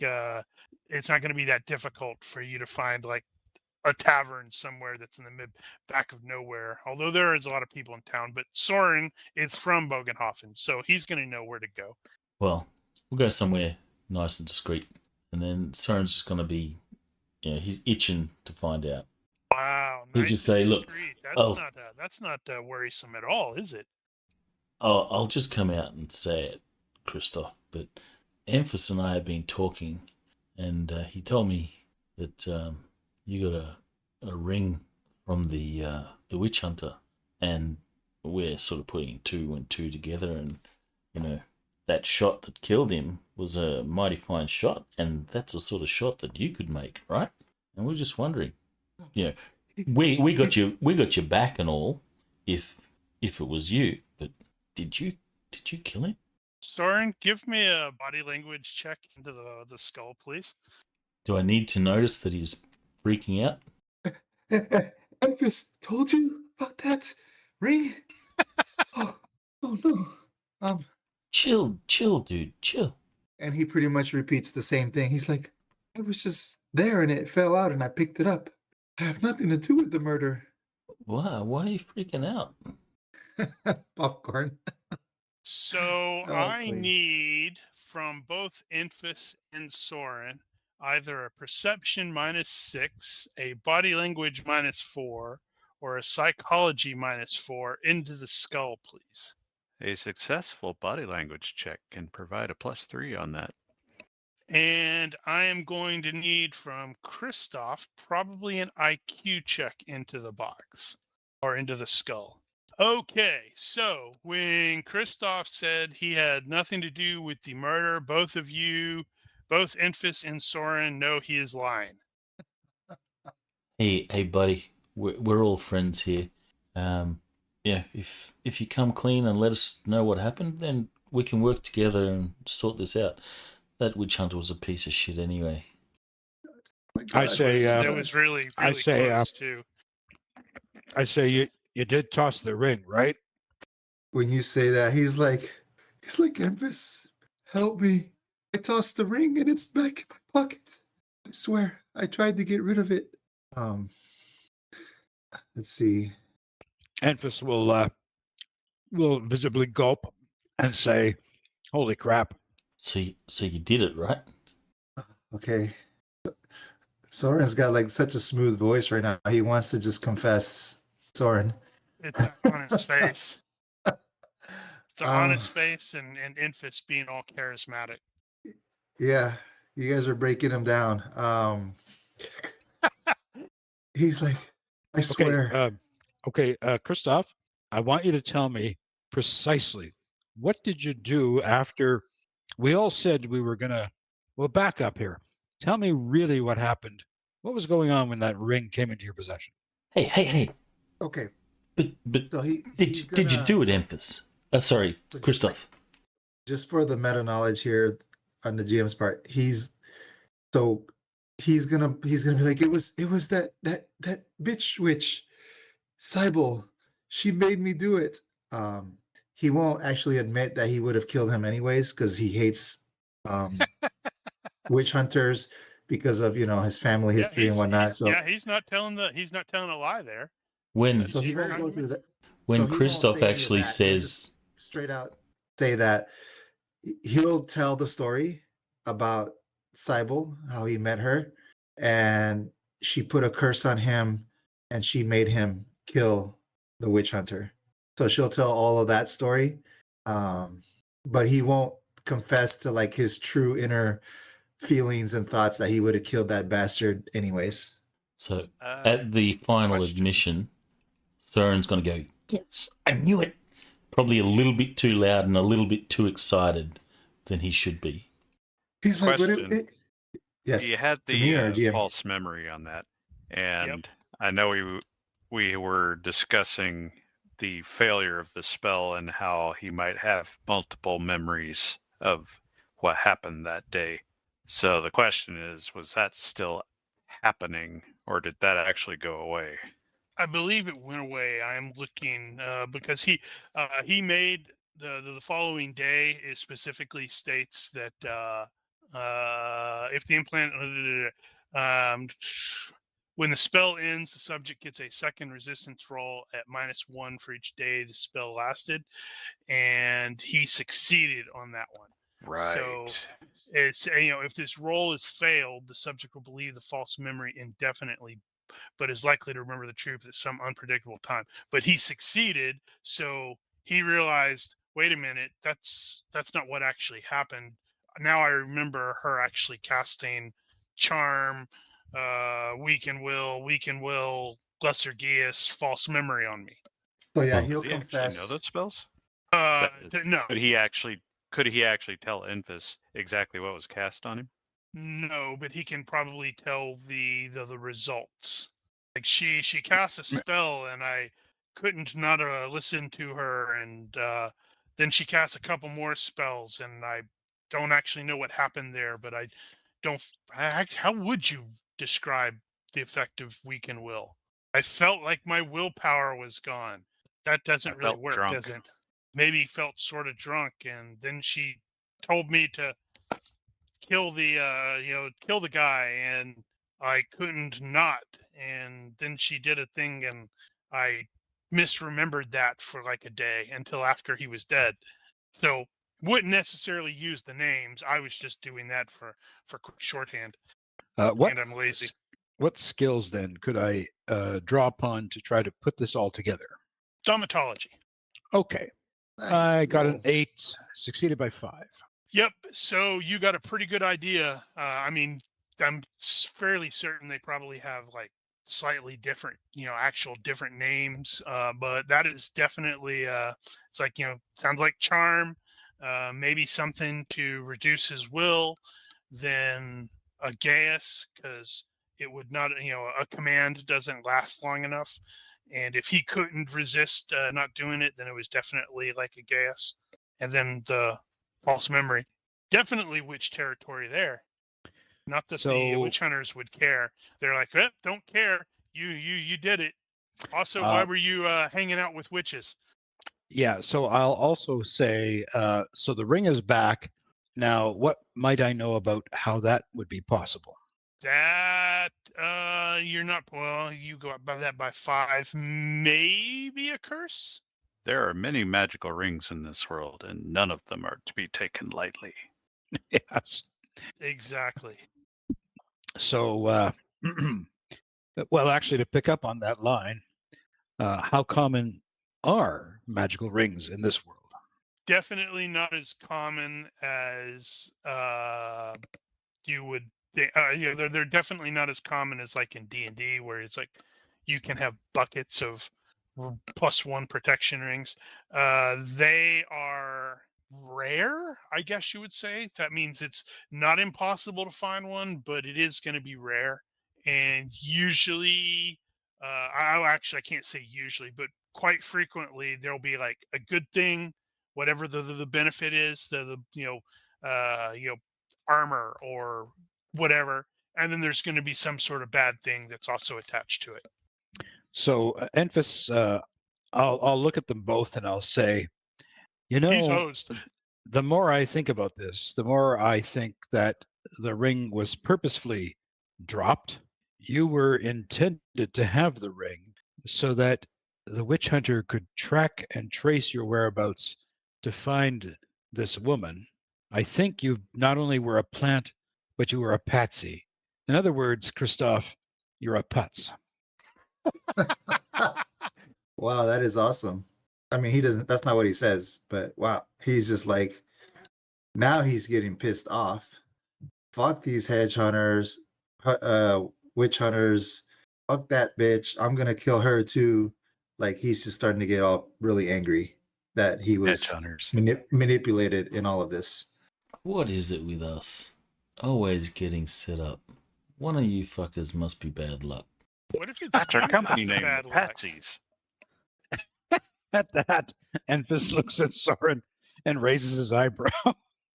Okay, Caster Lieberung, Magus Impedime of of the Purple Ann cult. Yeah, don't look at me. It's not me. Mm-hmm. Yeah. Meanwhile, Copper Tongue is over building a freaking orphanage. Well, at least one person's a good person. So again, Enfys will say, so I think we need to figure out how to somehow get this ring off of your person permanently. I'm not sure if that's possible. Well, that sounds like a magic thing. It's out of my skill set. I don't know. Or- you could spend a couple more points. You'll get a couple more points, and Soren could become pick up Warp Empathy 0, and he could like be a sort of pseudo priest for Reynald. Or Maybe Copper we- can destroy it. it's possible. Possible we He's gonna could ask the smash a dwarf if she knows how to get rid of this, but then that's going to get her involved, and we know what a goody two shoes she is. Yeah, no, she can't ever know about this. And Jorg will just immediately Nella's go all cackling. Jorg will just immediately go all duty. You said duty. So I'm stumped. I honestly don't know what to do. what York would do. I think if we come clean on all this and you throw yourself at the mercy and say you were bewitched and you indeed were a patsy, you could perhaps fall on the mercy of these people to say, I know who she is. Let me try and Mercy. bring her to you. What is And this maybe this mercy word? I don't understand. And maybe by merciful, your death will be quick. I don't know. He's like, they will never accept my excuse. I'm doomed. So, good news. Remove curse is something that some spellcasters might, or some religious spellcasters might be able to do. So, you just need to convince Reynaud or not Reynaud, but Soren to become a priest of Reynaud to where he can, potentially learn that down the road. And then you can keep it in house. I imagine the prerequisites for remove curse is going to be long. Yeah, it is kind of a lot. And I'm actually wondering how that's going to work in the GURPS hammer thing. Because the prereqs are majory 2 and at least one spell from each of 15 different colleges. Oh, right. I did add the thing where it's like, as long as it's a majory 0, anybody can potentially learn as like a petty spell. So it is potentially doable. It just would take a really long time. I'm sure it'll be fine. Well, I've got some people that are keeping an eye out on these witch hunters. If they learn anything, we'll work out what to do then. But don't worry, Christoph, we got you back. Then Soren will turn to Emphas and say just loud enough for Christoph to hear. Says, "No, we don't, not at all." And then he'll turn back to Christoph. Nah, just fucking with you. You're good. We're fine with you until they post the bounty. He's like, I need to find Cybele and either kill her or turn her in. That's the only way I can survive this. How are they going to find out? The ring. They must be tracking me with the ring. Right. How are they going to find out that he's responsible? Is that what you're asking? Well, that's what Soren said. That is an interesting question. How well known are spellcasters in that would a average person realize they'd be able to track them that way, or would they just assume that they could? Just looking at the divination thing, it does depend. It's going to be, it's like it looks like, okay, potentially that someone could get like a dream or something like that, and then they have to try to figure out what the hell the dream means. It's not like the deity in charge is going to just point in that direction and say, it's this guy. So, for example, like a dream, in this case, maybe it could be the person with you don't see the face, but you see the town watch tabard. Somebody wearing that, which causes the witch hunters to start watching all of the town watch super suspiciously. It'd also be perfectly sensible for the gods to actually point toward the actual culprit. So, for example, another kind of sort of dream I could think of in that case would be like you would see someone, with the bow, but there's like strings on, going off of the shooter into like, a hand somewhere. So they're like, someone used a patsy or a putz, as Infus put it. Right. Okay. So at least 3 of the 5 PCs are read into their conspiracy, their internal conspiracy. Mm-hmm. They're the illuminated. Yep.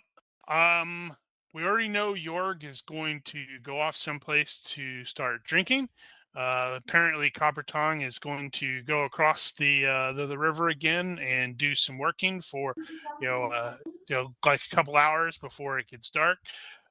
Soren, Infus, and Christoph are off somewhere discussing this, and then I don't know what you're doing for the rest of the evening, unless it's like maybe you take Christoph down an alley and shank him to death. No, we won't do that until there's a bounty. I mean, we won't do that at all. Okay, well, if nothing else, you have nothing else in mind. If you do, speak quickly. The evening will pass, and early the following morning, everyone will be assembled at the barracks for whatever it is that is going on. Relocating people over there and fixing my thing. Yep. So, to everyone's possible irritation / disgust, whatever, the formation in the morning is like, or the special assembly is basically the captain, who I should probably pull up somewhere. It is the captain issuing out, like, rewards and decorations to various members of the watch, including Sergeant Rudy, who is frankly he's like getting a medal and, like, a little purse, and all of the things that he is being rewarded for. You guys are realizing, wait a minute, we're the ones that did that. So, for example, the bucket brigade on the big fire on the docks. He's like singled out for the heroism for leading that and ensuring that the fire was put out, and then he like stopped a big barroom brawl and with Altdorf, and was instrumental in shutting down the various riots and all that stuff. And it's like, he's clearly a celebrated hero. Bastard. Yeah, actually, thinking that through, who all has bad temper about that?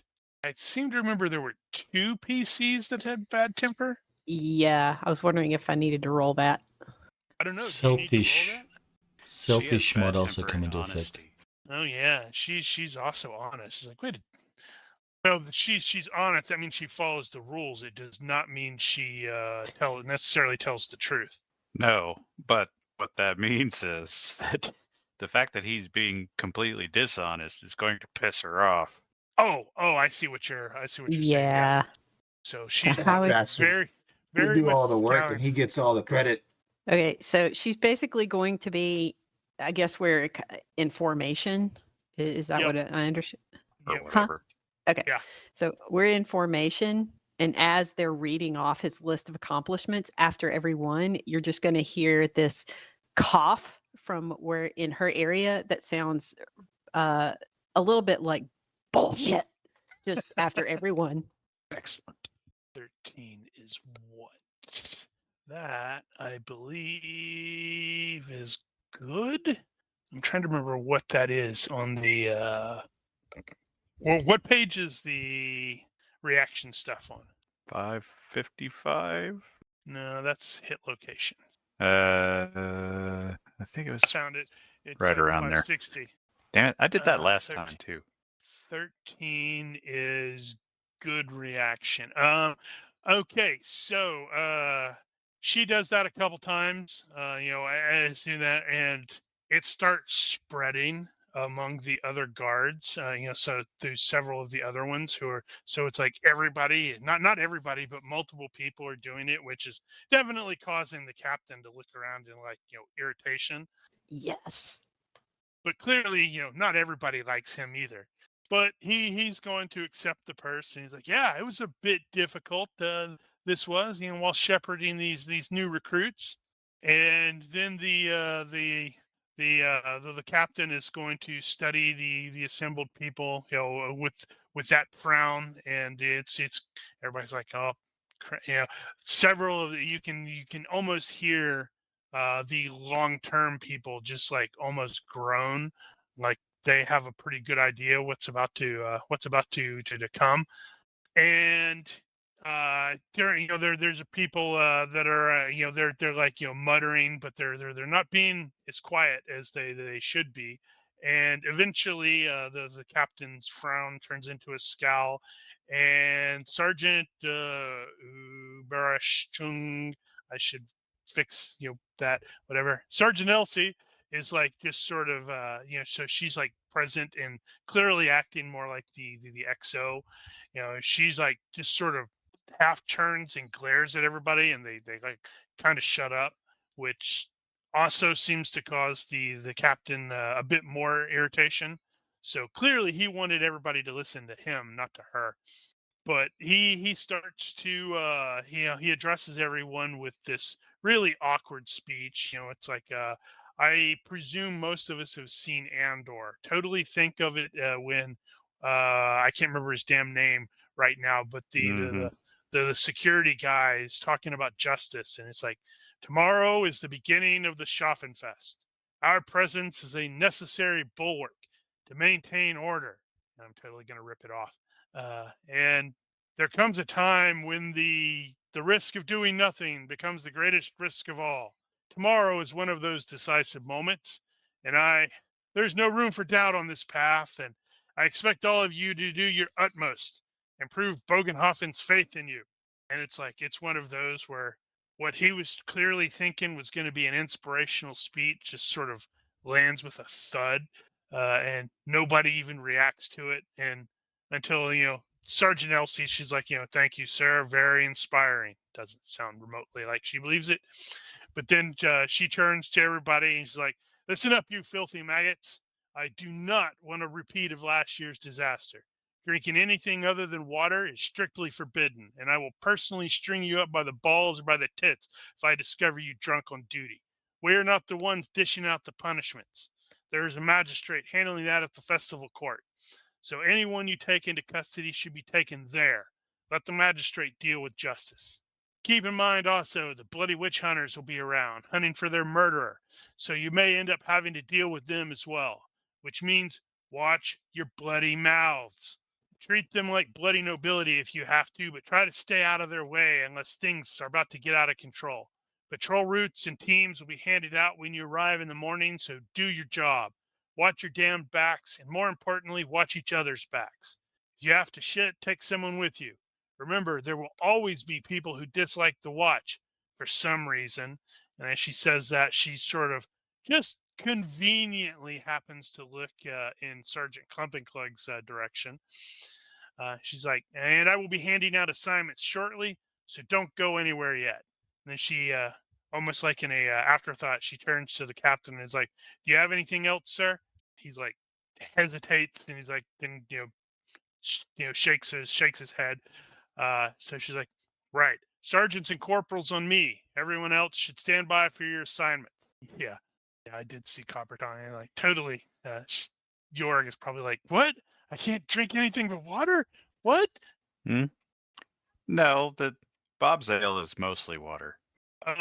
So the assignments as she hands them out, Klumpenklug is assigned to his visible displeasure by Sergeant Elsie to be in charge of the guards at the magistrate's tent, because she's like, well, we can't risk our celebrity hero after all.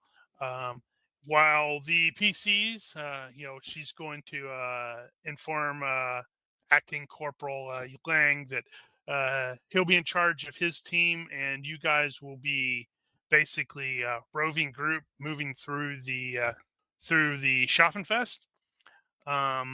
Then she will reiterate the rules to the corporals and sergeants, where it's like, 1, no drinking on duty. Clearly, they have had some issues in the past. And 2, this is also sort of half spoken in the direction for Klumpenklug. There are to be no spot fines for catch and release, regardless of what some people may have stated. Anyone arrested for brawling, drunkenness, theft, whatever, should be taken to the festival court, where the magistrate can dish out fines and punishments. Those that are on duty are free to purchase things at the Schaffenfest, but you should take care to not allow this to interfere with your primary duties. She will recommend that people limit this to food and drink, but no alcohol. Team leads will be provided with signal whistles if they don't already have them. If you need help, you are to use that whistle. And also, if you hear a whistle, unless you are dealing with something completely out of control, you need to respond to that immediately. And let's see. So, then she's going to pause and ask if there are any questions. And, obviously there's always going to be some questions. One of the corporals will ask something and another will ask something else. But I don't know if Jorg has any questions. Not that won't get him Smacked reprimanded. upside the, like, how do you get out of this chicken shit outfit? Well, aside from that, I get out of this outfit in about 340 some days. Right. All right. And so afterwards, today is the second day. Is that right? Double checking. Yes, you were on gate guard yesterday. You are on gate guard again today. But unlike yesterday, Clumping Clug doesn't even bother showing up, even though he's still technically in charge. He's still technically in charge of the PCs, at least for today. You will end up back at the west gate. They like to rotate them so people don't get too comfortable and such like that. So Jörg's thinking here, he has a sense of duty to the unit. So he's going to look out for the people in his unit, his men, quote unquote, as far as that goes. And his brothers in arms, that sort of thing. That doesn't necessarily... His men and his dwarf. That extends to the sergeant to a degree, but it also could mean that he would want to protect the unit from him in that case. And he has Code of Honor soldiers, so he's going to want to follow orders unless there's a problem with that. Now, Code of Honor doesn't have a frequency or anything like that to it. It's just a thing. So other than that, he doesn't have honesty or truthfulness or anything like that. So the first instinct is if Clug is taking credit for the work that we're doing, we could just stop working and then he won't get credit for anything. But you're former military, that's not how that works. No, I know that's not how that works necessarily. Simply based off of the reaction from a sizable number of people in the crowd once Copper Tongue did that, you probably are able to make a solid guess that the only person that really doesn't realize he's a piece of crap is the idiot captain. Yeah, I think and that's probably why he's still there.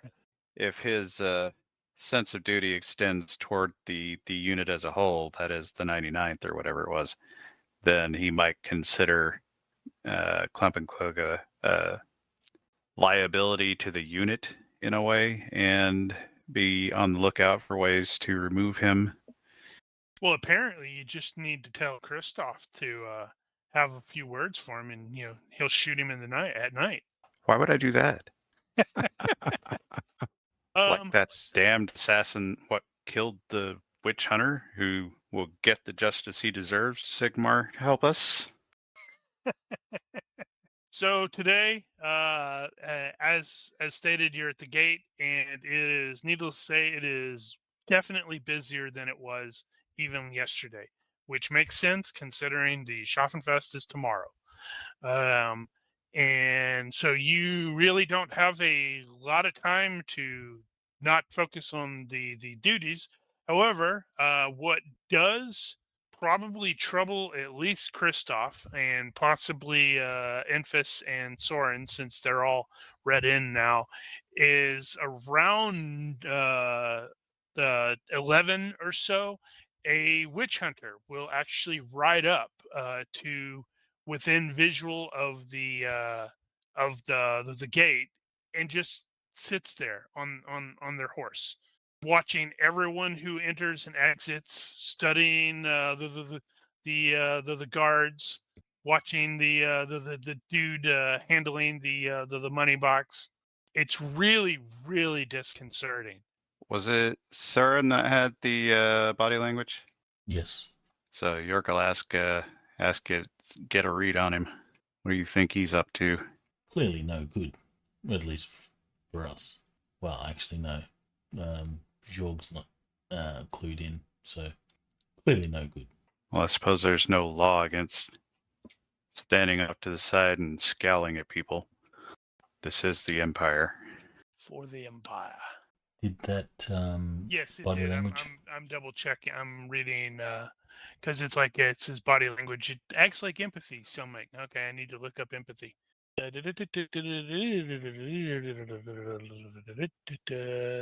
that's you have a feeling for people. You are not quite clear what is up with this person. They are really difficult to read. As they're sitting there, it's like he just seems to be focused on watching everyone, and it what Soren will definitely note is doesn't necessarily seem like he's looking for anyone specific. He's just watching everyone. Can't really tell. He's just being a regular asshole. Well, on the bright side, for everyone on the gate guard, the fact that he is just sitting there staring, and he's very clearly a witch hunter because he's got the cool hat and the dark clothes and various skulls and such like that on decorated. But the fact that he's sitting there definitely causes the various people that are coming into the town to not be as assholey as they normally are to the guards, because they're aware of him just as much as you are. Okay, so the day will pass relatively uneventfully. Apart from that, and those of you who are actually familiar with riding are wondering, man, this dude must spend a lot of time on horseback if he's able to just stand there and or sit there on horse this long. A little before the shift change, he will depart, and you will, as the next shift just sort of arrive. They don't look particularly happy at all because they have learned that since the Schaffenfest is tomorrow, the town council has rescinded their order to close the gates at sundown. So they were looking forward to shutting the gates and not dealing with people at all, but damn it, now they have to deal with people. Well, they could close off the west gate. No, the council said both of the gates are open. Well, there are 3 gates. You're probably talking about the postern gate. That's too small. It doesn't count. The number 43 on the regular map, yeah, that doesn't count because it counts if a ninja walks through it. It is normally closed. It is actually only going to be opened tomorrow during the Schaffenfest because the town watch explicitly requested that to be constructed since it's right there next to the barracks, and they're going to have watch coming in and out all the time, and they didn't want to have to go all the way to the other 2 gates. That is kind of annoying. Hence, they said, we would like a small gate here. You can't really you could probably fit a horse through there, but the horse is not going to be comfortable because it's a, personal sized gate. And then you will be off shift until the morning, where you will be at the Schaffenfest and walking around and being guards. Well, off shift, Enfys will go back and see if he can't just mingle again. To see if anyone, just to see if he sees his brother or sees anybody coming out of that building, coming and going. Okay. How about Christoph? Is he doing anything special, or is he just hiding? Maybe throwing his ring away again? Christoph will definitely try to throw the ring away again in like a dumpster. Right. Okay. Well, he will We could try the river. He will definitely find it in his pocket in the morning. Oh man. I hope that's not bad. Oh, you could give it to somebody else. I was looking at that, but I don't have like filch or pickpocket. No, actually give it to him. Say, here, have a ring. Oh, like, hey, free ring. I pass the curse to you. Maybe I could try to sell it to a merchant. Oh, yes. Let's do that. And then we can get it back. We can sell it a few times. And then people much does start that getting worth? upset and start accusing you of being scumbuckets for doing that. Yeah, but we totally are scumbuckets. Not true. Copper Tongue has been helping build the Mercy House over there. Yeah, I know. She's the nice one. She doesn't count.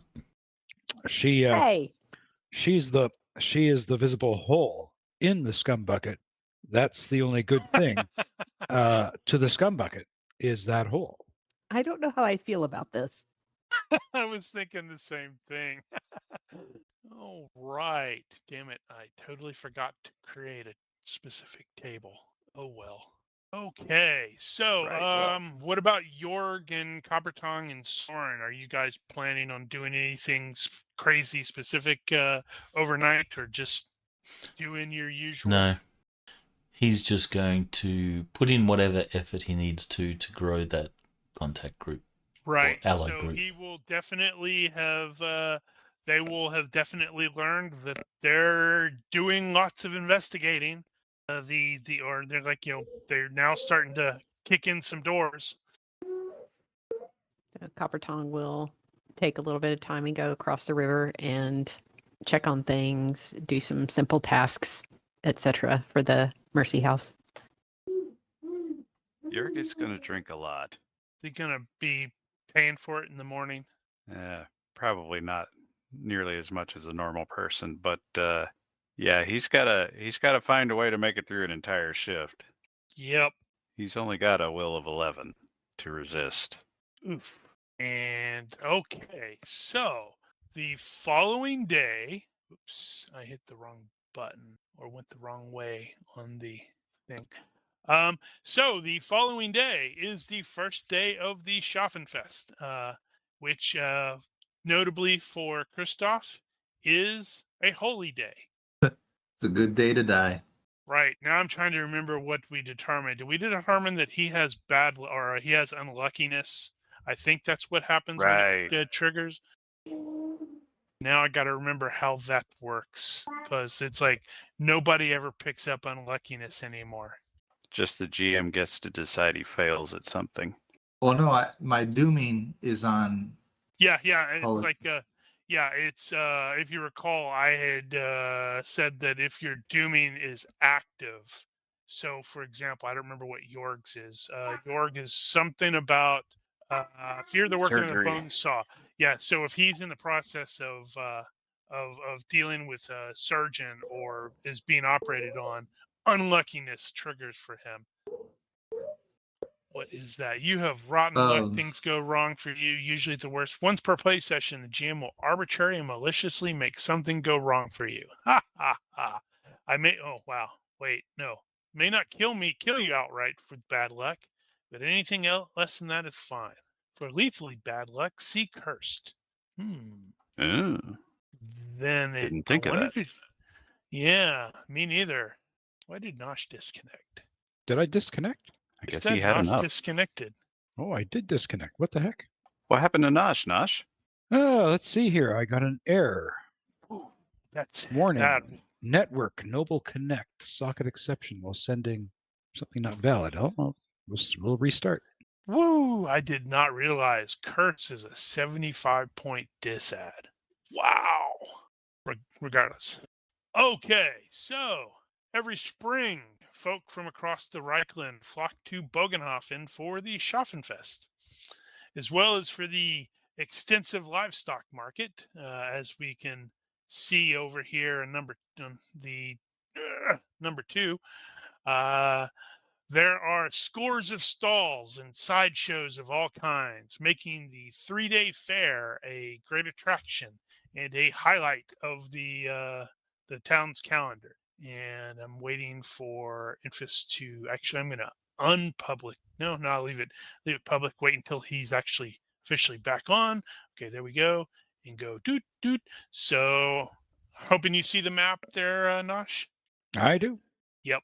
Okay, so the area between the East Gate and the Postern Gate, even though these, on this map, the gates look similar in size, I think that's just a failing of the software that the guy used to build that.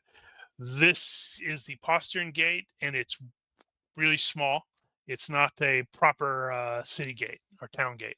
But the area between the east gate and the postern gate is crowded with livestock pens, market stalls, and sideshows of every description. The air rings with the cries of entertainers and hawkers. It would be totally awesome to see and participate in if you weren't on duty the entire time. So you'll be able to or expect to see a bunch of the festival as you are, traveling through, doing your routes. But sadly, you won't be able to participate in much of it. What, are we working through the whole thing? Well, technically, you are going. Yeah. Yes. You're going to be on the night shift tomorrow, unless you get conveniently pulled off for adventure purposes. I'm certain that won't happen at all. Right, So, but I mean, if the fest is open for 12 hours, are we working the whole 12 hours? You get breaks for meals, but mostly, yeah. Yeah, fuck that. well, Copper Tongue will hit up a food stall as we're doing our rounds and get like a giant turkey leg or something along those lines to Is eat there on such while a we're thing as a going. giant turkey? I don't know. Everything's giant to Copper Tongue. That's true. We've got a whole crap load of stuff on our party sheet that we need to sell, and this seems like an ideal place to get rid of it because I need That- beer money. That is not inaccurate. And if you do recall, one of the things is like, yeah, you may purchase and sell as long as it doesn't interfere with your primary duties. So I did recall that. Yeah, so you will have options for breaks and such like that. But all right. So patrolling the Schaffenfest. It is not annotated on here because I couldn't actually find out exactly where it is. But there are also a bunch of various fair games that are going on as well, as you would expect. It's like you have a race over there, you have some anchor rolling, and greased pole climbing and hammer throwing and all that sort of stuff.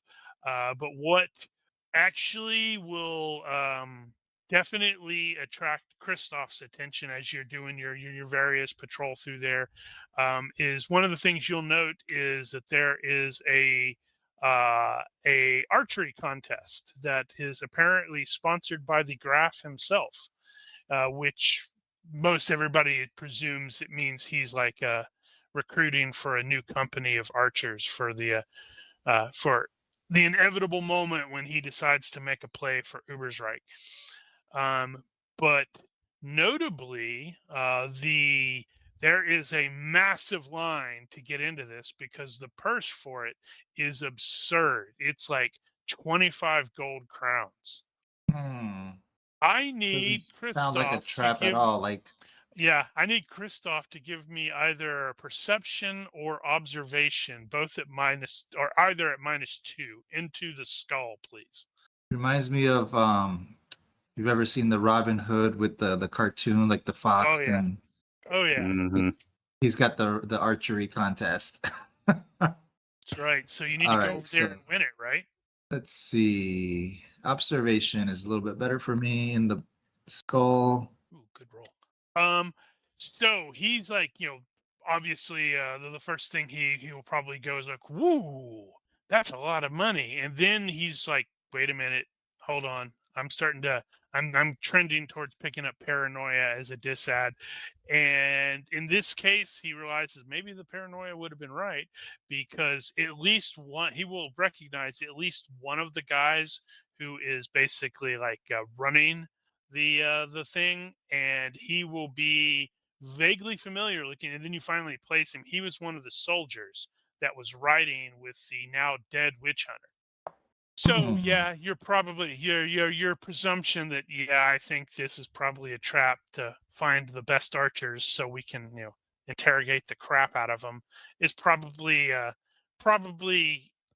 accurate. You should probably enter and deliberately be shit. Yeah. So I don't overall know. over on number 1, there is actually a kind of a roped off area that is like a, sort of a ring, a wrestling ring, and you'll see a garishly dressed entertainer who's like standing in front of it, inviting hopeful contenders from the fight to fight a tattooed and, based off of what he looks like, he looks kind of tired champion for a potential purse of 4 crowns. However, Jorg, you are immediately going to recognize the fighter as your cousin Wilhelm, even though they're calling him Crusher for some reason. Good God, the hell they've been feeding him. Yep, he's got pretty big, as the guy who's like doing the spiel, like, step right this way and make yourself 2 crowns. That's right, 2 whole crowns for no more than a few minutes mild exertion. All you need to do is last 3 minutes in the ring with my champion. 2 crowns if you last 3 minutes. 4 if you defeat him within that time.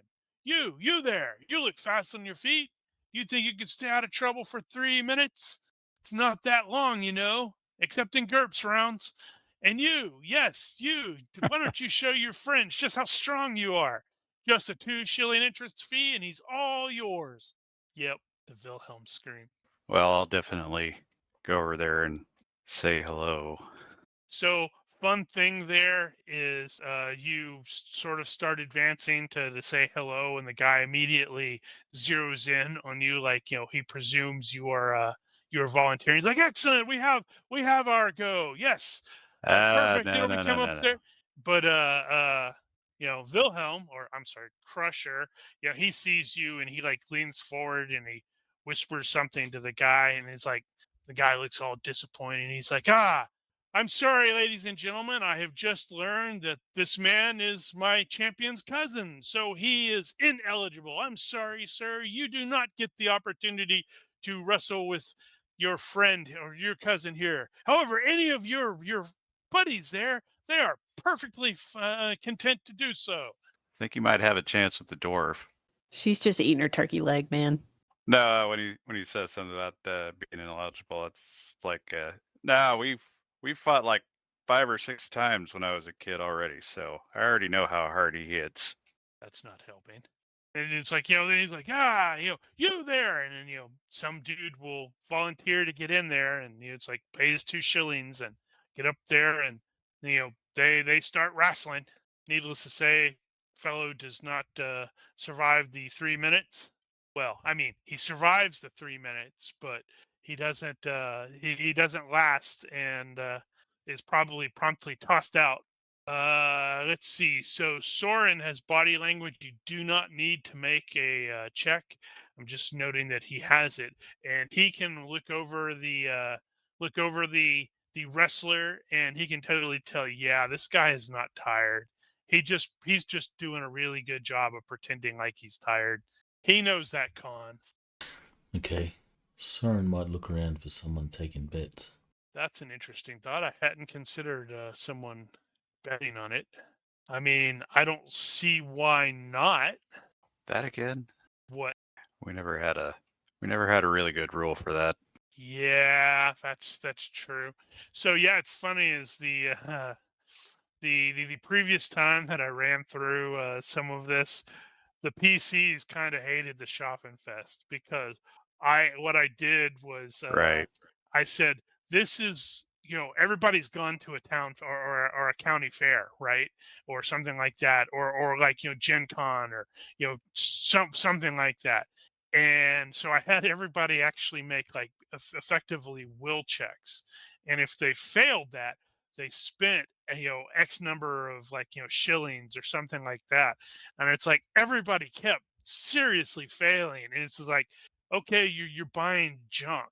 And then it's like once you leave there, you're like, what the hell do I have this for? I don't need this. It was good times, funny times. Okay, so with regards to the merchanting of potentially selling stuff off, what all are you looking at selling? I gotta look at that again. Oh, no, we got a pretty large Bunch list, of swords, and some of it's pricey. some armor. What all is pricey there? Well, the broadswords are 600. The short swords are 400.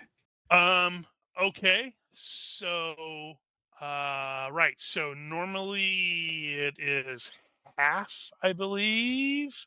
Right. So first Now you can is do the reaction. thing. The thing. So on the GM side on the party sheet, you Yes. can set the percentage and then hit the Yes. button and it'll. But I think it's just going to dump it into the GURPS column, Maybe. which is probably fine. No, it won't be GURPS. It'll probably be Fennings, because it's use it. That's the 0, but maybe we'll see. Actually, is that So money still in the party? the 2 crowns, 4 shillings. Yeah. Did we not split that up? I don't know if it will split up. I can do that, and then all it will distribute is Fennings right now. So I could split that up. Crap, how many crowns or how many shillings is that in crowns? That's going to be, math is hard. I don't like math. Math is the devil. It's 20 shillings to a crown. So that's going to be 40 shillings then? Mm-hmm. You can do it that way. And then it is 12 shillings to a penny, or 12 pennies to a shilling. Looks like that worked. Yeah, so what I did is I just changed it to shillings and then did that. So I'm trying to remember, double check. Let me double check. Yeah, 12 pennies to a shilling. So that is okay. So you got 12 52. times 4 is 48, plus 4 is 52. Go 0, 52, split it up, and then there's two pennies in the party loot, but Right. everybody's monies has gone. So I believe we determined that the first thing you do if you are selling is a reaction table. So whoever's doing the selling, which is probably Copper Tongue, although does anybody else have merchant? Looks like Soren has it as well. Well, we could get Emphas to do the talking maybe and get Copper to do the haggling. I don't know if Enfys is the Enfys I has have. Soren. He has merchant too. I've got merchant. Yeah. Right. That's right. So Enfys and Soren are both at 12. She's at 14. So you could theoretically have them aid. Yeah. Or I could aid one of them if they've got a better potential for a good reaction. So I have, let's see here, my reaction. I've got charisma. Well, I guess both Soren and I should get, well, all three of us should get a bonus from merchant for when buying or selling. But I do have +1 from charisma. I think it's going to be best for Copper Tongue to do it. And then we can assist. Because she'll also get the +1 reaction bonus for having a skill at, the level it's at. Yeah, but she's got some personality issues that negate it. Yeah, I can make the reaction roll. I just was going to give y'all the opportunity to do it if you wanted. Yeah, well, if we're working as a group there, then you might be able to mitigate that. Yeah, you probably do want to have the.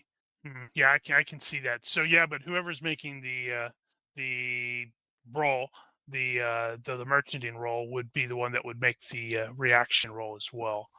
Okay. Do it. It can only be terrible. Neutral. So that is average costs, I believe. Commercial transactions go routinely. Merchant buys and sells at fair prices. Although one could make an argument, what's a fair price? The listing price. Well, this is a fair, so this it's is a fair price. So yeah, and that means like plus 50% to sell stuff or all that jazz. Yeah, right. I think multiple people can make. Oh yeah, I need successful assist. Do this to see. Oh, that's not great for me, is it? So what I'm doing, because I'm lazy, is I'm like, I need to know what the merchant skill is. So I'm going to roll a d6 and add 10. So it's going to be between 11 and 16. And in this case, it'll be 12. We found the most desperate merchant in the place. or Oof. you, I needed those assists. or it's Got one a of those success where by you one. went, it's like, hey, this guy looks like he's yeah, maybe. Let's see, what did I do? 3, 6, 7, 8. Hey, I actually made that by 4.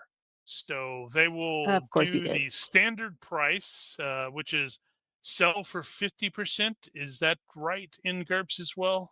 As I know it's like that in D&D. I don't think that's actually a standard, although that's probably reasonable. Actually, I think they may do that in Dungeon Fantasy. Because I couldn't remember if I was if that was correct or if it was me confusing the D&D stuff. I think it does mention it somewhere in GURPS, but I'm not certain on the amount. It's either a third or 50%. Okay, so we'll just go with the 50% and let's see what happens if this works. And you were right, it did do that. I don't want to put that all in pennies. Now I have to, because it's like you guys would not be able to walk. Let's see what we've got man, here. you know what you need? You need to grab one of those, one of Nate's spreadsheets and convert it. Well, how about you distribute it 10 crowns. and then 8. leave the conversion to us? Yeah, I can do that. All right, a metric butt ton of finnings are coming your way. Wow, and it actually split it all. Oh yeah, I guess that makes sense because it was increment of 5. Okay, yeah. Duh. When I see So- 5 at the tail end. All right, so we can exchange 1 for 1? Yeah, One they're for one. What do unlikely you to mean? be gold, though. Yeah, because I just set him up as finning because remember finning Oh, are basically right, but Gurpies. If we're converting them ourselves for everybody's mention, they're unlikely to actually have gold crowns on them. So more than likely it'll be in shillings. All right, Yep. so convert everything to shillings. Thank you very kindly. That's exactly what I needed. Yep.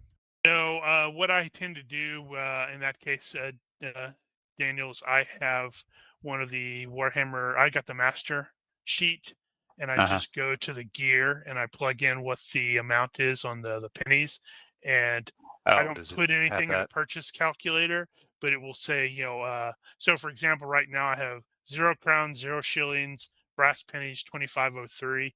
And then I look down there and it's like wealth after purchase is 10 crowns, 8 shillings, 7 finning, if that's necessary.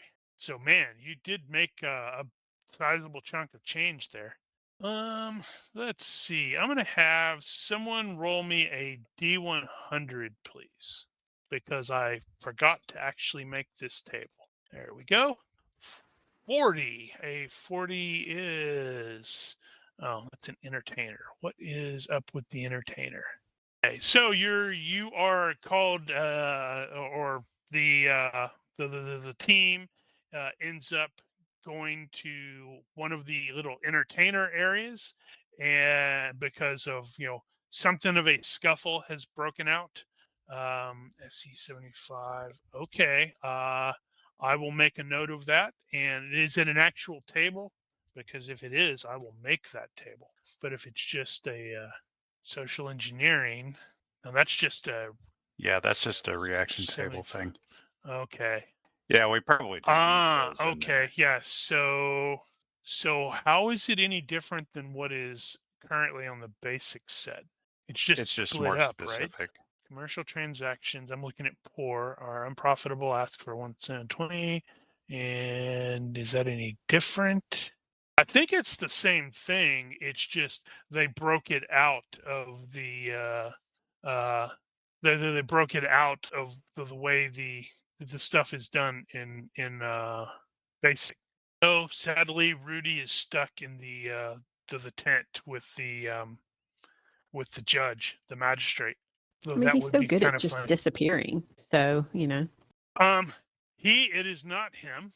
However, it is a dwarf that Copper Tongue will actually vaguely recognize. And I swear to God, I'm going to be upset if I completely forgot to do this. And that would be about par for the course. Did I not? Oh my goodness. I have to scroll in here and see, because this is going to be dumb. Nope, it's there. I just didn't put it in the links. That's better. So the dwarf that you end up or you will vaguely recognize. Yep, there we go.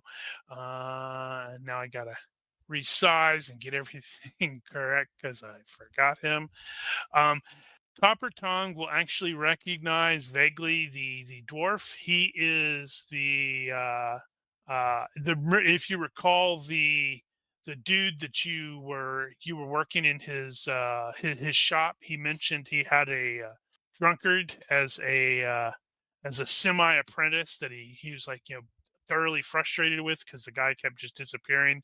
That is clearly this guy Godfrey, and he is thoroughly and completely hammered. Which considering how tough it is for a dwarf to get drunk, probably gives you a really good idea of just how much he's drank. Mad respect, but if he's causing a scuffle, we need to take him in, right? Yep. Over to the magistrate. Yep, he was causing definitely he's drunk and disorderly. All right, you. Time to go pay a visit to the big man, and she'll try to. Gonna vomit on your shoes or something. Oh, come on. It's like, and I'm gonna bang your head against some rocks along the way. Pumping douche. The magistrate's tent is got a description, and I should probably navigate to it because that could be important. It might be important. There it is. Maybe go ahead. Maybe he can vomit on Douchenklug's shoes. I'm sure he'll then. Yeah, just keep he'll him end up pointed doing that again. direction. The festival tent is a large tent. It has the town's coat of arms hanging outside, and it has been set up for a bit. It was actually set up, a couple days earlier, and it is going to be set up here for the duration. There are at least 2 of the watch that are standing guard outside that, with their halberds, and they look as bored as you would expect them to be because, well, they're just standing there. They have orders to admit only those who have interest in a particular case. Off to one side is a roped off area, and that is generally where the people who are waiting to be taken in to face the magistrate are located. And even though it is relatively early in the morning, there's more than a handful of people that are already in there. Most of them look like they are inebriated in some fashion, and so it's like you take Godfrey in there. They're like, well, you can stay here and escort him in, or you can just leave him because they seem to recognize him. Like, yep, he's already been here. Trying to decide. I don't think she would really care to stick around if there was no need to. And you will hear the or some more of these guards will exit the tent. They are escorting another guy, and he looks like he's like sporting a shiner, so he was clearly into something of a fight, and he's like grumbling as but he's set free, so clearly he was just fined. And the guard looks at at that guy and goes, why not? Hold on. And then he's like, he just sort of waits, and then you hear your favorite friend, what is it, Clump and Douche, I believe you were calling him, or Douchenklug, who's like, next. He does not sound like he even remotely wants to be in here. And the guard's like, well, you're the only guards that are here, so you can just go ahead and take your guy in, and we'll grab somebody out of the pen for the next one. Ah, how kind of you. And Copper Tongue will escort the Godfrey in there and aim him at what's his face, Douchenklug, Rudy.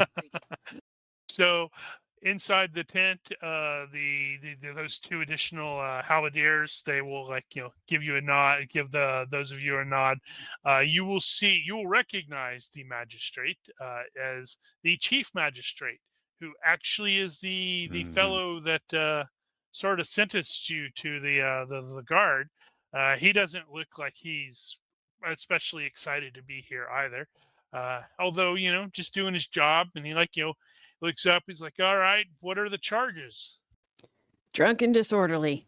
And he just sort of shakes his head, and he's like, I warned you there, Master Ironwind. If I saw you again today, you were going to the stocks. That's because you can't pay any additional fines. And he Godfrey just lets out a really loud belch that seems like it's tottering on the edge of vomit, but not quite. Magistrate definitely looks almost a little moderately alarmed, but since he doesn't throw up, he's like, all right. It's like, I will, hold on, let me see what this is going to be. He's like, I am sentencing you to the stocks for a period of 6 hours. Maybe that will teach you a lesson.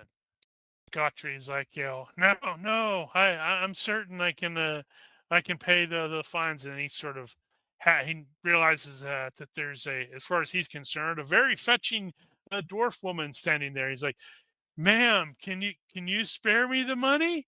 Yes, I think you can be kind, right? I only need 2 shillings to pay the fine. Copper Tongue will kind of look at this and try to turn him around so that he's not aiming at her, but still aiming at Rudy. And then look at the magistrate and say, can someone point me to the stocks? He will, the magistrate will nod, and he's like, gestures like, to the 2 halberdiers. He's like, escort the prisoner and, take them out. And he I don't know. I actually don't know if they bang the gavels. Yeah, I guess he does. Yeah, do you know how hard it is to make that stupid AI thing not make everybody super pretty? And it's like, I'm like, I want a really drunk looking and really filthy looking person. And it's just like, they come out and they're like, why do they look like that? That's not remotely right. Yeah, AI is not ready to take over the world just yet. Yep. I'm not necessarily worried about it yet. When they can get the right number of fingers, we can start worrying. True. So he will be escorted out. He will be put into the stocks, and Soren is totally going to recognize some of the urchins that are loitering around the area and are throwing stuff at people at the bad fruit and such like that at the various people that are in the stocks. Nearly all of them have well, actually Jord can't tell. They have some writing down there underneath there that indicates that they are drunks or vagrants. In fact, Right. So one of the urchins is going to rush up to Soren and say, hey, sir, can you spare some pennies? We need to go buy some more bad fruit. Who the hell's selling bad fruit? A very enterprising halfling bought up all of the really crappy fruit and is selling it to people, selling it to us for just pennies, so we can throw it at these people. That is kind of clever. All right. So Copper Tongue will make sure he's secure for his 6 hours. Is Copper Tongue responsible for letting him out after 6 hours, or is it going to be like the halberdiers? Yeah, it's probably going to be the halberdiers. Okay. If they can be bothered. Yeah. All right. So she'll make sure that he's secure in there, no damage to the beard, and then she'll head back to wherever the rest of the group is. Actually, you better tie the beard off somewhere off to the side. Yeah, something to preserve the beard. Don't want to let a good beard go to waste. And son of a butt monkey, I didn't mean to close that. I was moderately worried. Okay, so the festival continues, and people are, well, it's happening. It's long. It's fun. You end up coming back to the courts several times as you're escorting various people. There are not as many fights as you would expect, although that may have something to do with the fact that there are witch hunters who are prowling through the festival. Most of them just look like, yep, that is generic witch hunter number 5. But there are one or two, a handful that might be as they are walking through there, having a bit of stall food. So clearly, not all of them have had their sense of fun surgically removed.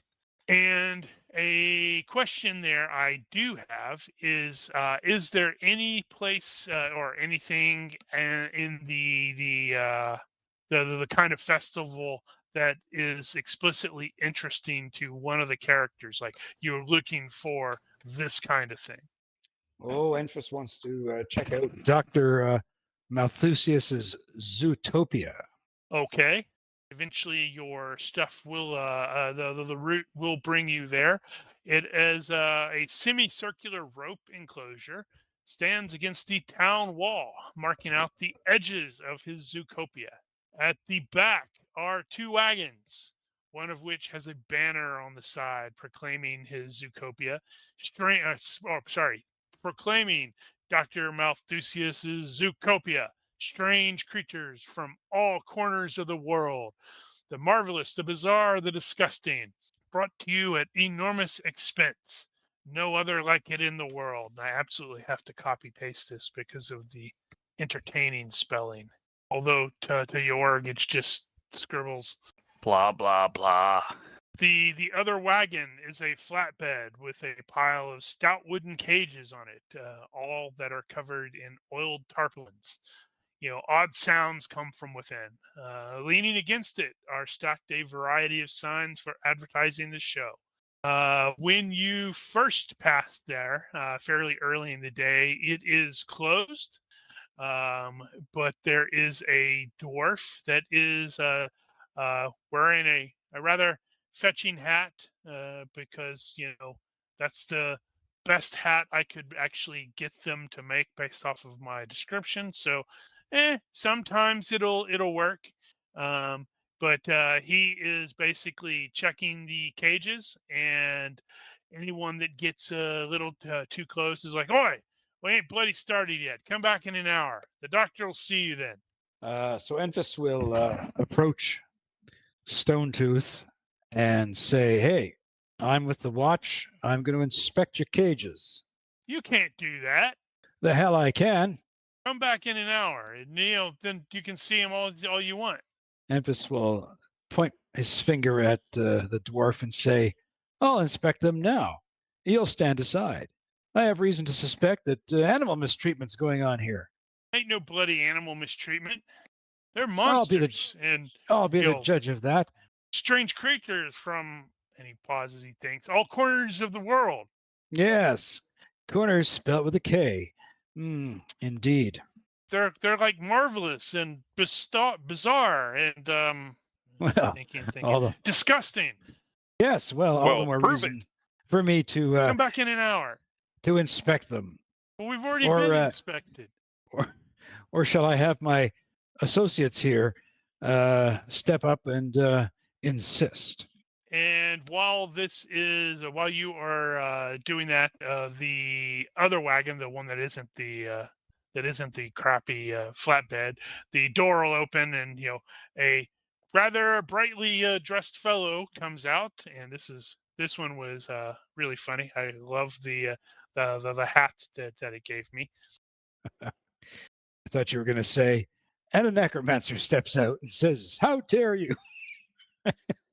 Whoa! Hold on. What's going on? You can't do this. We're everything's fine here. And you're definitely drawing something of attention, as other people are coming over to see what's going on. "And who might you be, my finely feathered I am friend?" Dr. Malthusius. Yeah, okay, Dr. Malthusius, we're getting somewhere. So why can't we do This is my any... astounding display of zoological curiosities. Yes, I understand. Are you the one that wrote the sign up? Why ever do you ask? Well, you've got the word corner misspelled here. It should be a C, not a K. Are you certain of that? Of course I am. And then you've got the word expense. That's not how you spell expense. And why do you have an E on the end of the world? And he Damn it, I is... just had a great idea. Uh-oh. And I had to step away. go to the bathroom and I didn't hear what was going on in between there. He's basically talking to Dr. Malthusius now and pointing out that he has typos. Malthusius is like, going to be glancing around and noting a gather of people. He's like, well, I can certainly show some of you. However, as you can see, and he points toward some sort of official looking documents. He's like, we have proper permissions, but I will allow everyone to, we'll move forward and, do our showing now for those of you who are most interested. Damn it, Enfys will start clapping. What were you going to do? Peter? It's too late now, but I had a brilliant idea. Said either we can inspect now, or you can pay a slight fee of 5 crowns by order of Sergeant Klumpenklook. Well, I don't know if that would have worked with Copper Tong. I mean, he's honest, true. and well, but she might not know. It might have been. Yeah, and she could still be on her way back from the stocks. We could always say, "Hey, Copperton, look over there." What? I think there's some evil over there. So the dwarf is actually, not talking, not to you guys, but he's going around and collecting the entry fee from other people who are interested in coming in. What is the entry fee? It's like a shilling. All right. Notably, as you guys are having this exchange, it's probably going to be Christoph, who's the most semi-paranoid, is going to be aware that there are 2 witch hunters who have approached and are just sort of watching. And Malthusius absolutely becomes aware of these guys and does not seem remotely happy for them to be present. And it's like, he sort of stumbles over his words every now and then, but he's like insistent that he's, all of his documentation's in order and he's got permission from this person and these people and blah, blah, blah. And then he's like, oh, God. And he just sort of takes the center stage really quickly as Grooney, the dwarf, is starting to bring some stuff forward. And he's like, and it's the various cages, he'll be like, scroll them out or push them out and such like that. And he's like, and behold, the horrendously hairy horror of Hockland. And he like yanks the tarp back, and it looks like an ape who's really hairy. But people are like, ooh, ah. Because that looks like your mum. And then he bring another one over there, and he's like, and the dastardly one-eyed dog of Diesdorf. And it actually is a dog that has a single eye in its forehead instead of like 2. And the 2 witch hunters, they like exchange a look. That's weird. It's like, ooh, and clapping. Some people are like, ooh, and, as the thing looks at them and like, barks. And it is kind of amusing as you guys were involved briefly with that incident with the chick who was pretending to have a cockatrice, and this guy has the same kind of energy, except his critters don't seem to be dead and fake. While this is going on, can Enfys try to surreptitiously go around behind all of this and start poking around? Poking around where? At what? On what? For what? The like behind the wagons, and just to sort of see what I can see behind the scenes. Well, most of it's pretty open. He's just he's got most of these things as on cage or in cages that are kept on the flatbed. Ah, I see. Okay. I mean, you could still maybe try to sweep around and make sure there's like nothing on there. I mean, that would be like stealth, I guess, if you're going to do that. Meanwhile, I really need to put points into these things. And he's like, and the immeasurable maw of the middle mountains. And then it just occurred to me that I may not actually have an image of a squig. Damn it. Bugger. What is it? A squig is sort of a part. It's kind of green skin. Wow, that's way too big.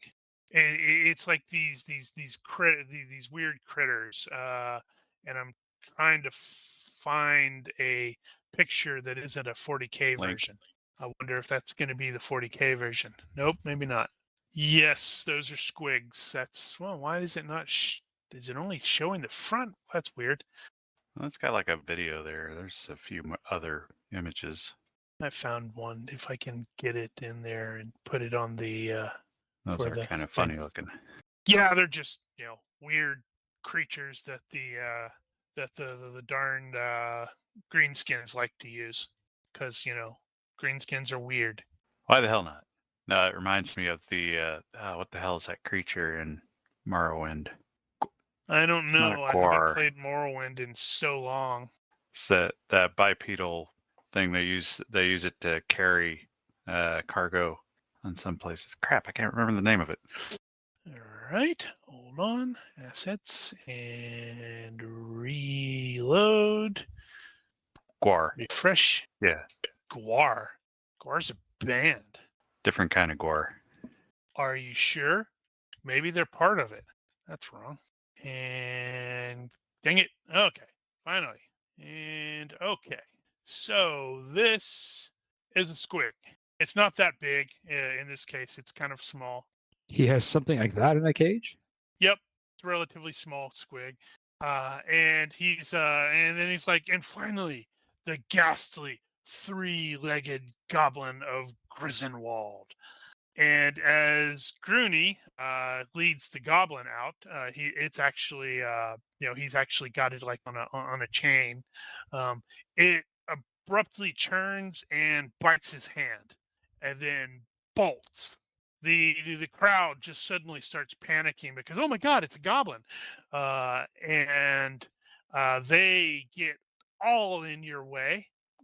Every single freaking one of them seems to be trying to knock you down or run away or something like that, and it scrambles into a really small hole that is in the town wall behind Malthusius, even though he's like, stop it.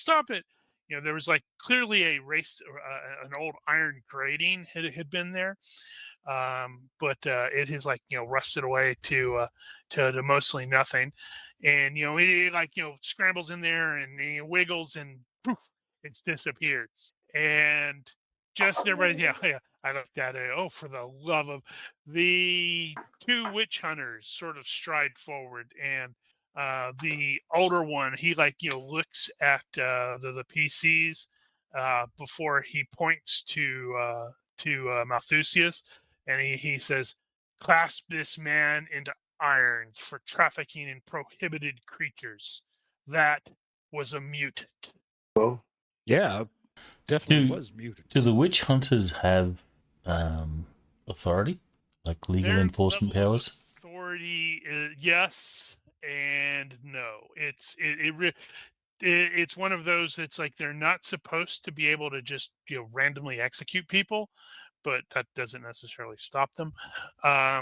They generally do try to work within the confines of the of law, and officially they are supposed to prove that someone is a witch or trafficking in chaos or stuff like that. They're supposed to prove that in court before consigning that person to a pyre. Granted, in some instances, it will be exactly like you would expect it to be, where it's like, yeah, we're going to put this corpse in a box, and we're going to prove that to everyone that he was an evil witch and such like that, after the fact. So does this guy have the authority to instruct us to arrest the dude? Yes and no. I mean, you can make the point that this clearly needs to be taken to the magistrate, but he could cause some trouble otherwise. But so it's an iffy thing. Most people generally just go, all right, yep, sure, we're gonna do what the scary witch hunter says because well they're scary and they like to burn people. I think it's evidence runoff. Well, technically, he's like that was a mutant, and the younger one, the younger witch hunter, you can clearly tell that I completely forgot to put the hiding things for the names on there. The younger one is also like over there near the cages, and he points to the one-eyed dog, and he says, "I believe this is a mutant as well." Doctor does not look pleased at all. He's like, actually, he looks kind of terrified. Believe it's a mutant, or is it a mutant? It has one eye. Only things of chaos have, are this distorted. Well, Malthus is like, no, I can explain. I'm certain this is just a misunderstanding. Well, Well, suppose I don't know. Question for the magistrate, I don't know if this is our job. isn't it? Well, He did just cause Cern. a bit of a trouble.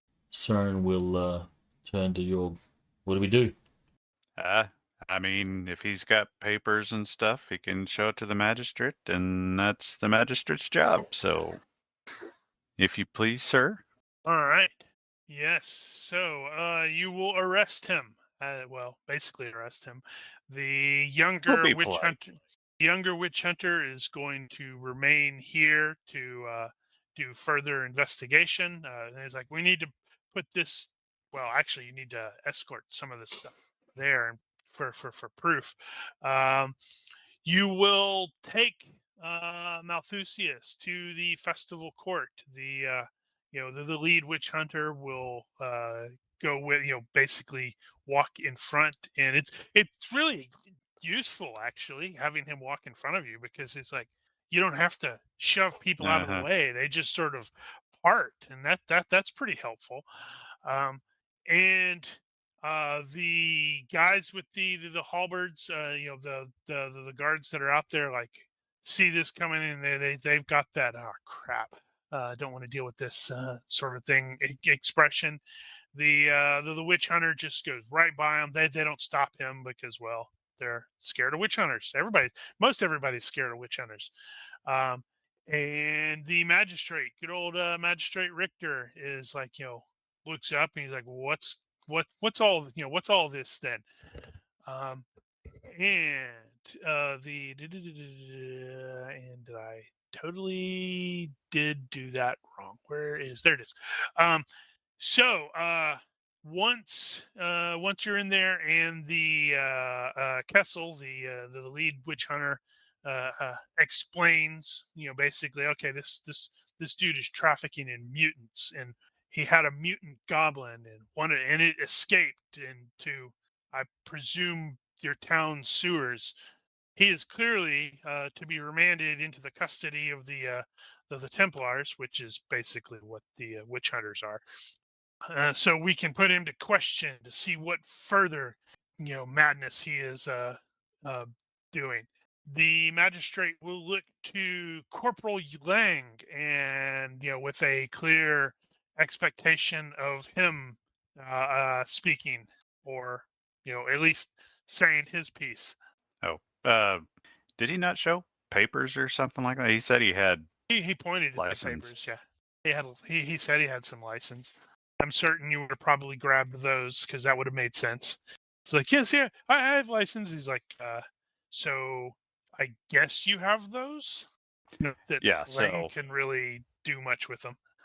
The magistrate looks at Lung and he's like, I kind of saw something ran off. It disappeared. He said he had licenses for it. He's got papers. They're over here somewhere, and he will present. The magistrate will, glance over them, with a couple of for a couple moments, and wow, good roll. And his expression sort of darkens, and he's like, well, This is a terrible, terrible forgery. Who taught this man how to spell? And he was he's like going to look up, and Malthusius has got that. Oh crap! Oh crap! It's like no. I'm certain I can explain. This is just terrible misunderstanding. Everything's fine. I got those from, and he rattles off some people and such like that. And the magistrate's just like, I'm afraid we have no real say in this matter because.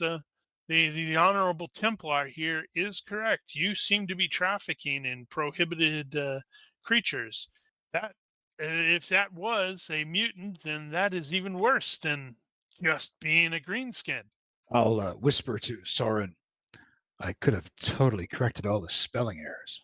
Soren will laugh out loud, a little bit too loud. Sorry. And the magistrate says, turns to the witch hunter. He's like, I will remand this suspect to your custody, so you may begin to question him.